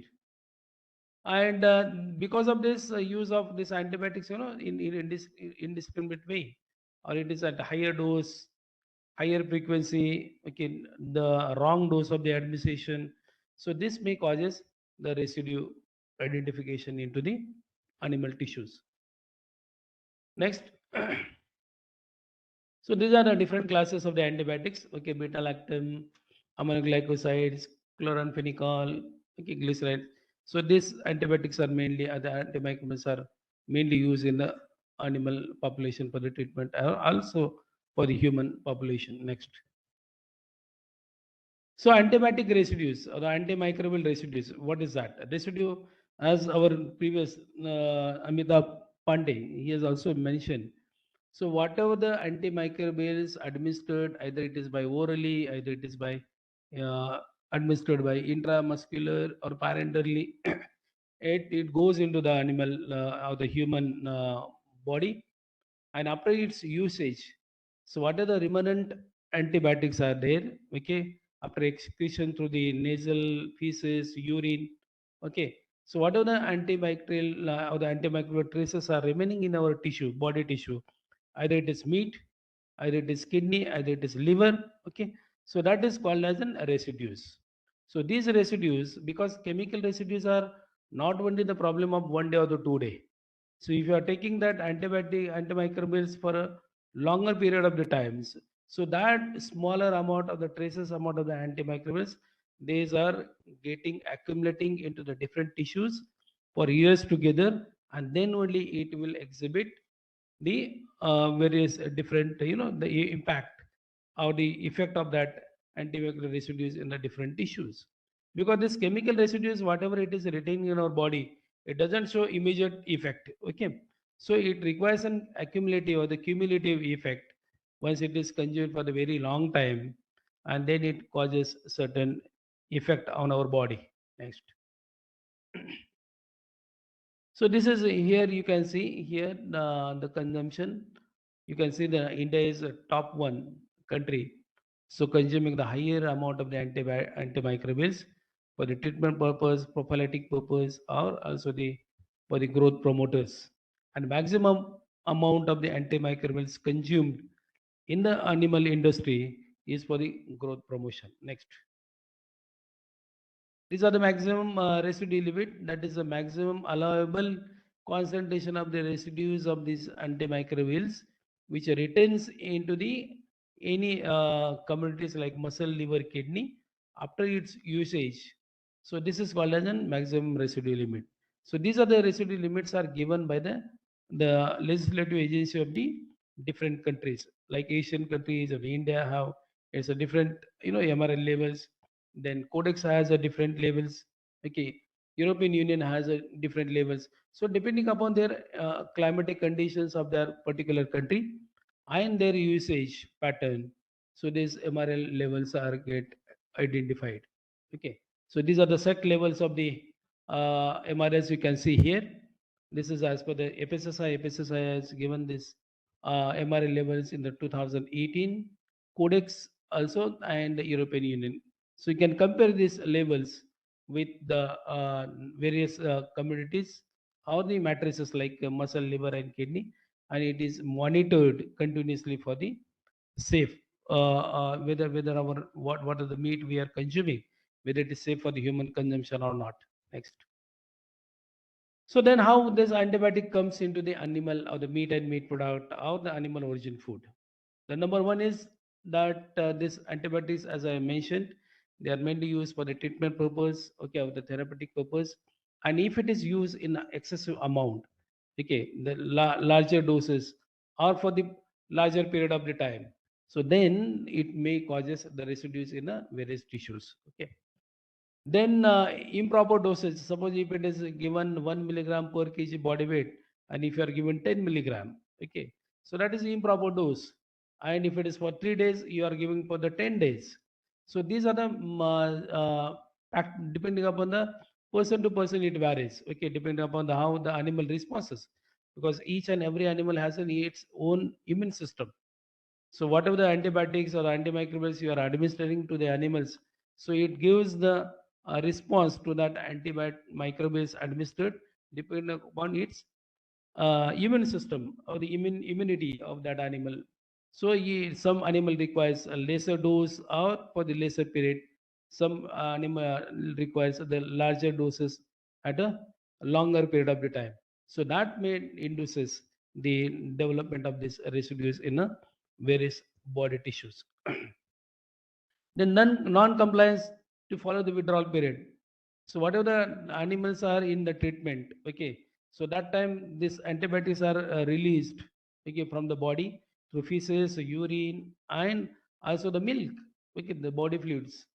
So if that milk contains some of the antibiotic, the antimicrobial residues, and if you have consumed that and having some, suppose some people they are allergic to the certain antibiotics or antimicrobials, so they may shows the adverse effect, okay, like shock, okay, and the symptoms like hypersensitivity to that antibiotic, and sometime also if you are taking longer period of the time such milk containing some kind of the antimicrobials, so that causes the death of the person also.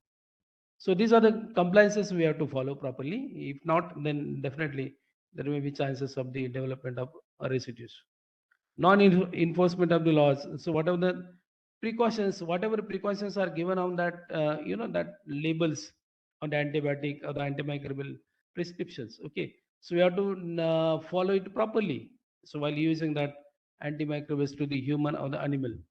So if it is not followed properly, then there may be chances of developing this residues. Weak financial strategy, because some of the people, they take uh, antibiotics over the counter. Okay, they go and ask the antibiotics without prescription of the veterinaries or the physicians. So that is also dangerous. Okay, whether it is required this antibiotic for you or not, you don't know. Okay, but you are going to the medicine or the medical shop and asking that antibiotics without prescription, that may causes also the residue effect. Low education of the expertise of the farmers. Okay, some farmers are also, they give the antibiotics to the animals on their own. Okay, without consulting the veterinarians. Okay, that is also dangerous. Then what are the animal husbandry practices we are doing? Intensive farming. Okay, so that we have to take very proper precautions. Okay, while administering the antibiotics, unless and until the animal is not having any infection, whether it is of bacterial origin or the parasitic origin or the fungal origin. Okay, we should not administer any antibiotic. The illegal sale of the prescription drugs. Okay, so without doctors or the veterinarian's prescription. Okay, some people, they sell the drugs to the directly to the farmers or illegal person. Inadequate animal identification traceability. Okay, so wherever you are and animal is under treatment, so that animal should be isolated. Their milk should not be used. That animal should not be, slaughtered for the food purpose. So unless that antibiotic is voided out from the body. Okay. So these are the sources mainly, which mainly help causes or the responsible for the developing the residues in meat and meat product or the other animal origin food. Next. Okay, here you can see in the WHO is also given this how this antimicrobial residue develops. Okay, so we have to have take the food which is of divide of antimicrobial residue animals. Okay, next. Then whenever there is an outbreak of disease, like for example here lumpy skin disease in Maharashtra. Okay, we have observed and we have evidence this disease in a very large number. There was mass vaccination has been done by the government. Okay, there are these cases are also seen in the other states also, Rajasthan, then also the in UP and Gujarat and Maharashtra. So these are the states which are highly infected with this disease. But this, whenever this new emerging diseases are happened in animal population, that time we don't know the proper regime or the proper treatment of such diseases. So in that cases, the veterinarians, they try on their own. So different kinds of the antibiotics to be given. So they think that that animal should be recovered very fast. So in that cases, there may be chances of giving the more antibiotics to the animal, higher doses of the antibiotics. Okay. So in that case, definitely there is a development of antimicrobial residues into the animal tissues. Next. Then excessive demand. Okay, as you know that there is a demand to produce the hygienic or the wholesome meat. We should be devoid of any infections. So for that reason, what we have to do, the one of the criteria for production of the healthy animal. So to keep away the animal from the diseases. So how to keep that animal away from the disease? We have to treat it properly. Okay. So whenever there is an infection, give the antibiotics. So if that antibiotics are given in excessive way, okay, or indiscriminate way, then there may be chances of developing the antimicrobial residues. Next. So that is why we have to give the antibiotics in a proper dosage, proper frequency, and the route of the administration should be correct. So this is a schematic representation how this antibiotic residue transfer to the food chain. Okay, and whenever we are taking the any kind of the food like milk, meat, egg, fish, any animal origin food and containing some that antimicrobial residues. So definitely that is also the threat to the public health also, because as antibiotics, without knowing, we are consuming that product containing this antimicrobial residues, and we are taking that antibiotics on our body. And suppose that the person or the consumer having some sensitivity to particular drug like sulfa drug or the amoxicillin drug or the penicillin drug, so he may show some erratic reactions, allergic reactions. Okay, and if it is more in severe cases, the death may occurs. And if suppose that residual level is very very low, in that cases what happens, whatever our normal microflora is there, so that may start developing the resistance to that particular antibiotics. Okay, because we are taking unwanted antibiotics which is not required for our body. Okay, so that is the public health threat causes. Next, then these are the certain examples of the antibiotics which are mainly used in particular animals like sheep and goat. These are the group of the antibiotics which are mainly used for the treatment purpose. Aquaculture, that sulfonamides, penicillin, cattle, pigs, and the poultry. Okay, these are the different groups of the antibiotics are used. So this is the impact. Okay, so whenever you are consuming the animal origin food unknowingly containing that antibiotics or the antimicrobial residues, so these are the symptoms may be seen or the exhibited into the consumers. Okay, this is a hypersensitivity reaction you can see here. Okay, this is a rashes will be seen on the skin. Okay, if that person is allergic to the, that is why whenever you are going to the any physician, he may ask some questions like whether you are having some allergy to certain antibiotics. Okay, so if it is your sulfa drug or the amoxicillin drug, so he will not administer that drug.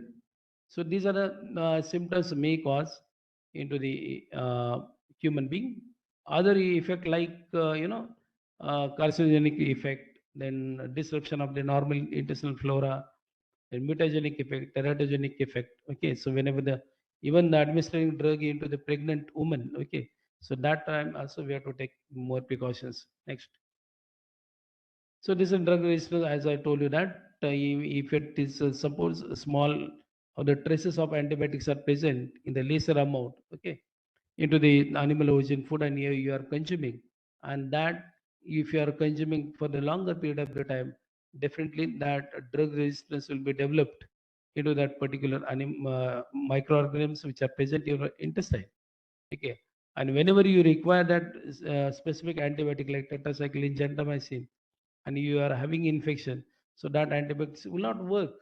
Okay, and it will not keep you healthy in such conditions. So that is why we have to how prevent this taking unwanted drug through any kind of the food. Okay, what we are consuming. Next, allergy, as I mentioned. Next, then carcinogenic effect. So certain drugs like metronidazole, it is in carcinogenic nature in human and animals if it is given for a long time and in a excessive amount. Next, the disruption normal intestinal microbiome, that definitely we have in our intestinal microflora which is beneficial, which helps in the digestion of the food. Okay, so if the unwanted antibiotics are taken, definitely this intestinal flora will get affected. Okay, and it will not help, will have a diarrhea or dysentery conditions. Next, then mutagenic effect, certain mutation will definitely will occurs.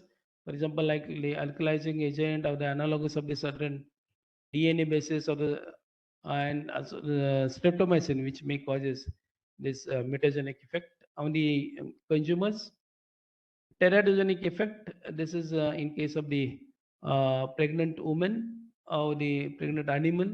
If you are giving this drug into the higher doses, okay, benzimidazoles or the albendazole, okay. So this is antibiotic drug, okay. So if you are giving to this certain pregnant woman or the pregnant animal, so this may cause a teratogenic effect. So we have to avoid giving such a drug to the pregnant woman. Next.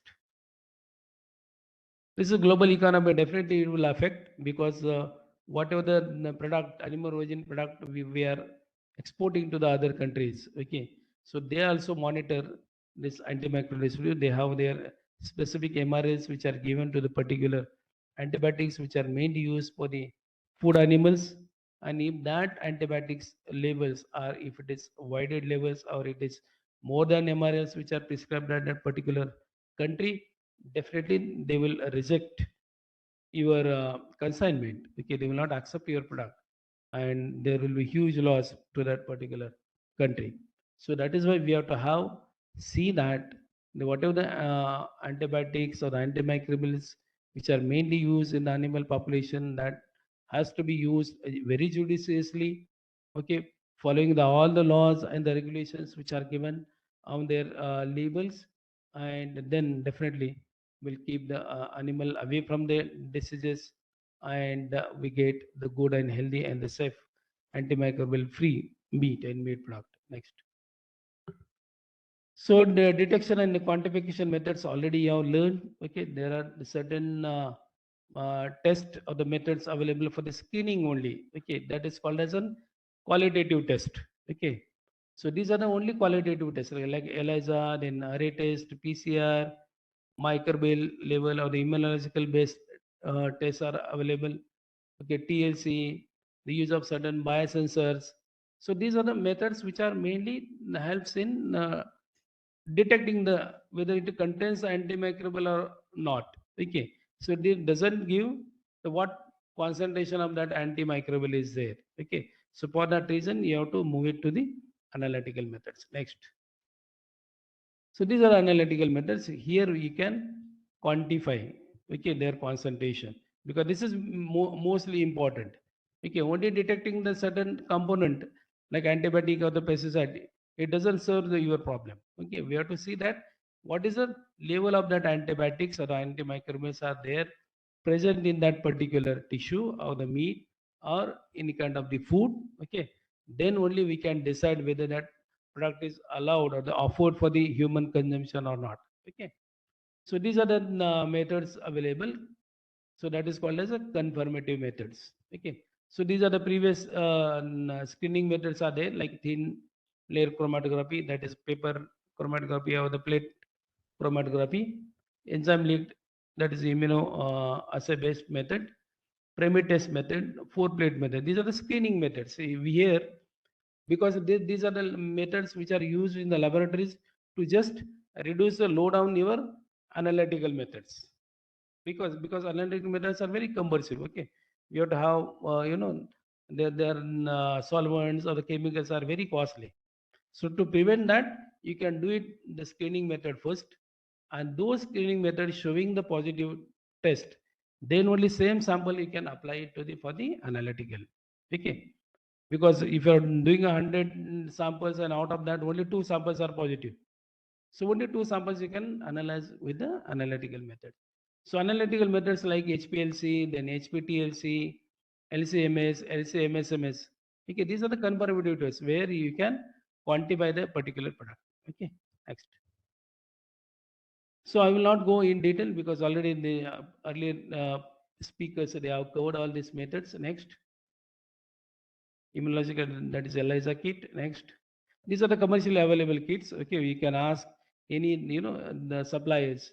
So this for the ELISA kit, but these ELISA kits they are mainly available only for the single of the maximum 2 antibiotics or the 2 pesticides. But with HPLC, HPTLC, you can at a one shot you can detect hundreds of pesticides or antibiotics together with a single method. So these are the disadvantages of this screening methods, like biosensors. Okay, different biosensors are also developed for a particular antibiotics. This is also the single antibiotic or the pesticide detective level. Next. Then these are the some of the biosensors which are mainly developed for this antibody, that is tetracycline, chlorotetracycline, and sulfonamide group. Okay, next. This is what the disadvantage of qualitative test. It's time consuming, number one.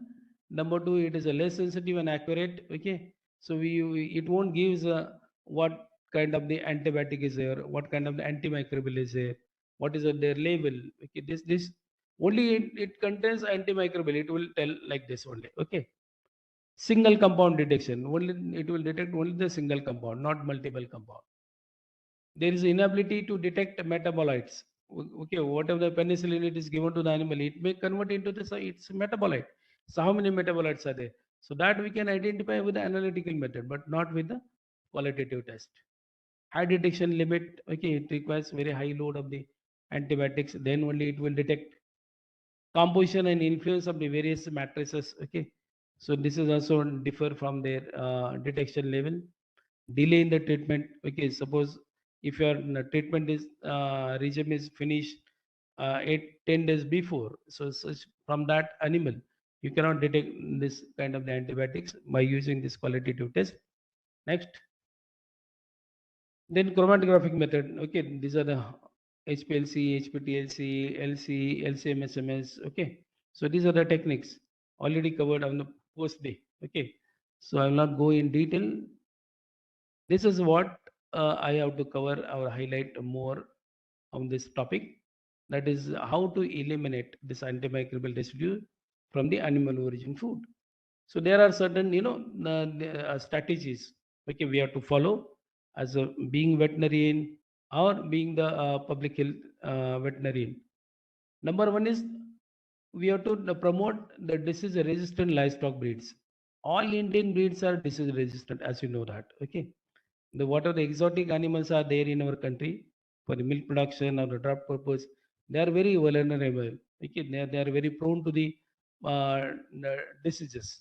Okay, whether it is emerging diseases or certain zoonotic diseases which are prevalent in that particular region. So we have to try to develop animals, okay, from the our indigenous animal which are more resistant to the certain diseases, so that if there is no disease, then there is no need of the treatment. Okay, so there will not be any residues will be there. So such kind of the breeding policy we have to adopt in our animal husbandry practices, so that we can develop our indigenous breed for the more production purpose. Okay, without any diseases. Next, promotion of in vitro cultured meat. Okay, this is but this is very very costly. Okay, this indicates that we should not have the animals. Okay, but what are the animals are we are having? So after their life is spent on the production of the drug purpose, so we have to turn that animals that has to be slaughtered and used for the human consumption. But in certain cases, that animals or the meat, so demand of the people that has to be made to this by developing this in vitro cultured meat. But this is very costly. Okay, certain research is going on in your country also. Okay, but this technology doesn't have viability to meet the requirement of the human consumption. Next, then there should be promotion of the ethno-veterinary practices as an alternative to the veterinary drug. Okay, so what are the alternatives are available in our country?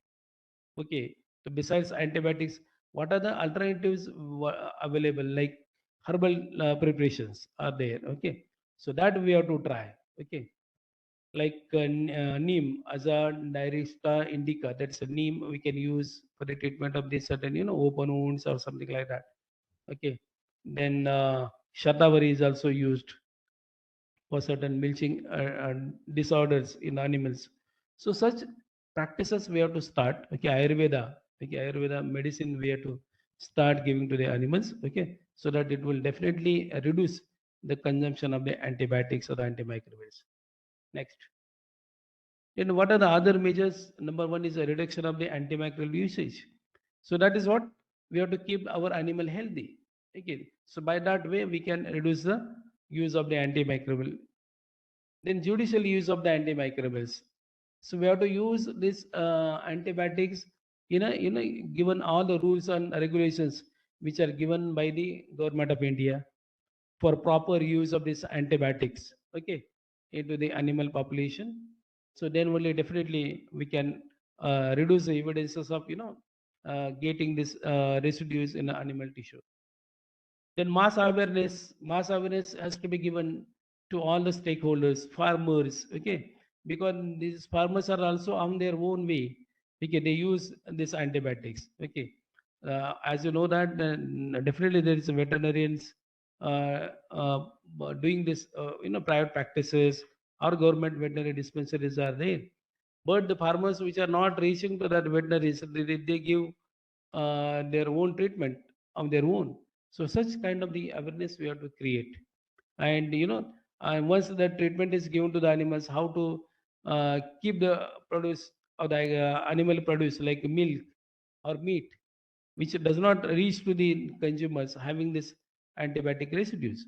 Such awareness is required in the society. The livestock producers should be educated on the farm management. Means how what are the farm managements are taken care of at the farm level. Okay, keeping the all animal barn clean.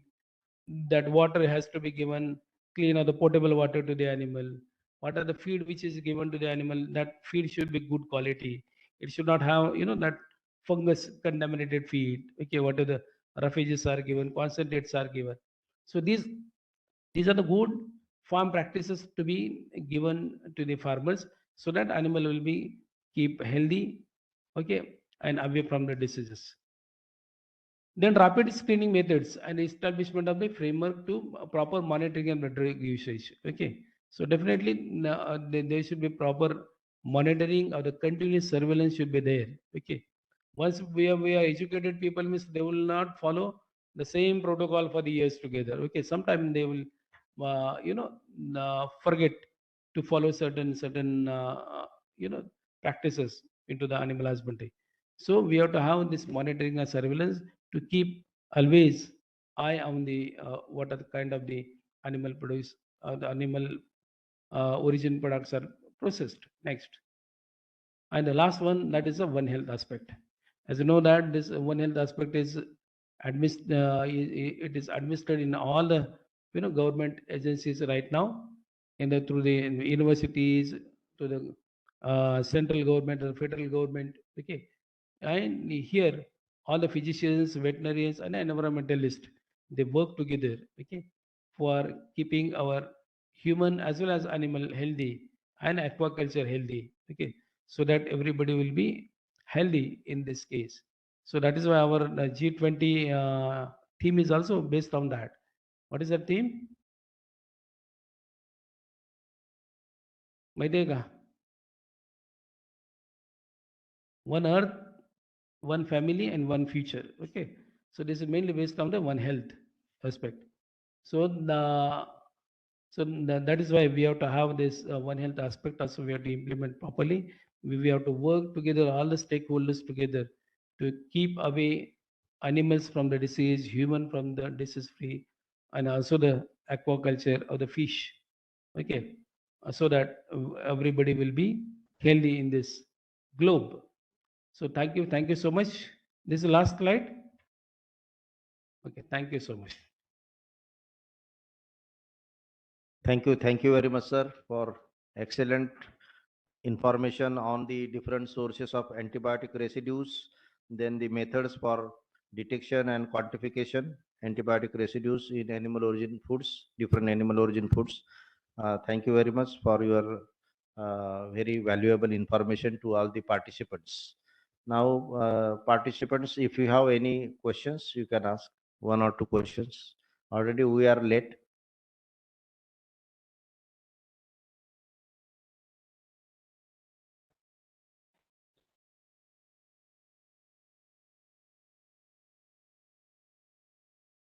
Think all the participants, they have understood, so no questions are there. So yeah, so I just want to tell the as before start of the first session on yesterday, that we have taken the pre-assessment. We have submitted, given the Google forms. So today also, now it's time, because already all the sessions are over. Now we will submit the Google form for the post assessment. That pro forma you have to fill up, and we will give 15 minutes time. 15 minutes time.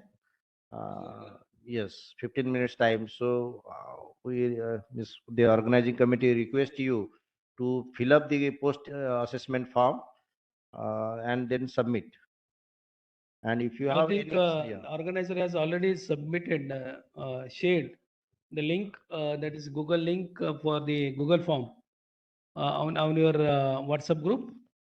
Okay, please fill up that form so that we can also understand how much that training is effective, and based on your feedback, definitely we can improve it for the next, the coming forthcoming training programs. And I request Dr. Vaidya sir also to announce that forthcoming training programs also we are undertaking of this heavy metal. What is the date and period? Okay, so that they can also convey to the other people. Okay, and they will also take part in that. yeah, one more training program will be there. That will be on 24th to 25th of this month.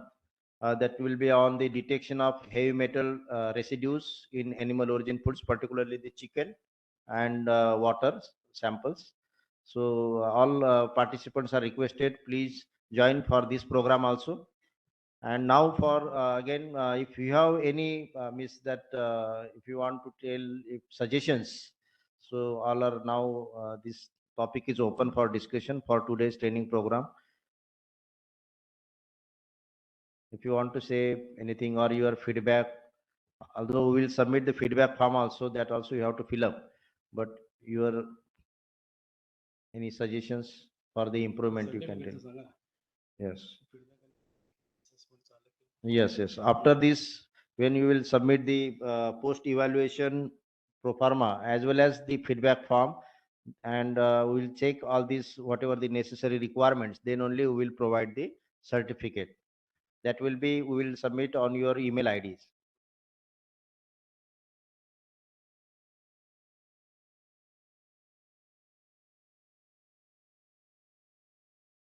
Yes, yes. We will provide the leaflet, that brochure on in the WhatsApp group. Yes, we will send.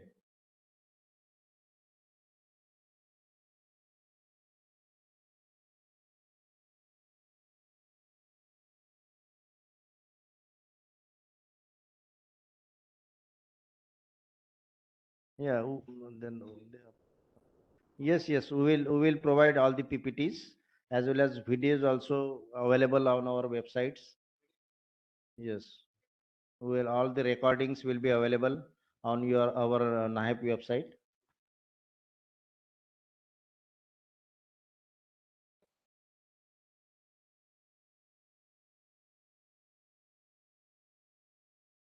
चलो conclude करेंगे.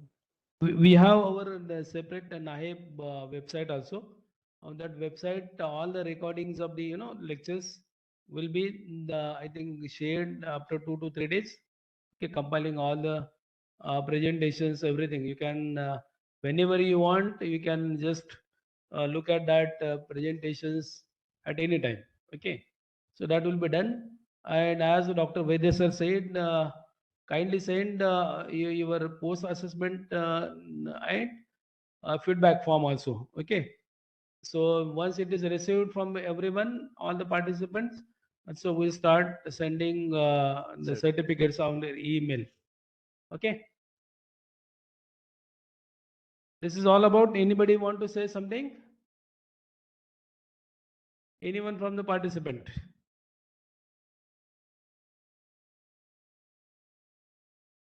Okay. Okay, assessment. But in between they can, if they want to say.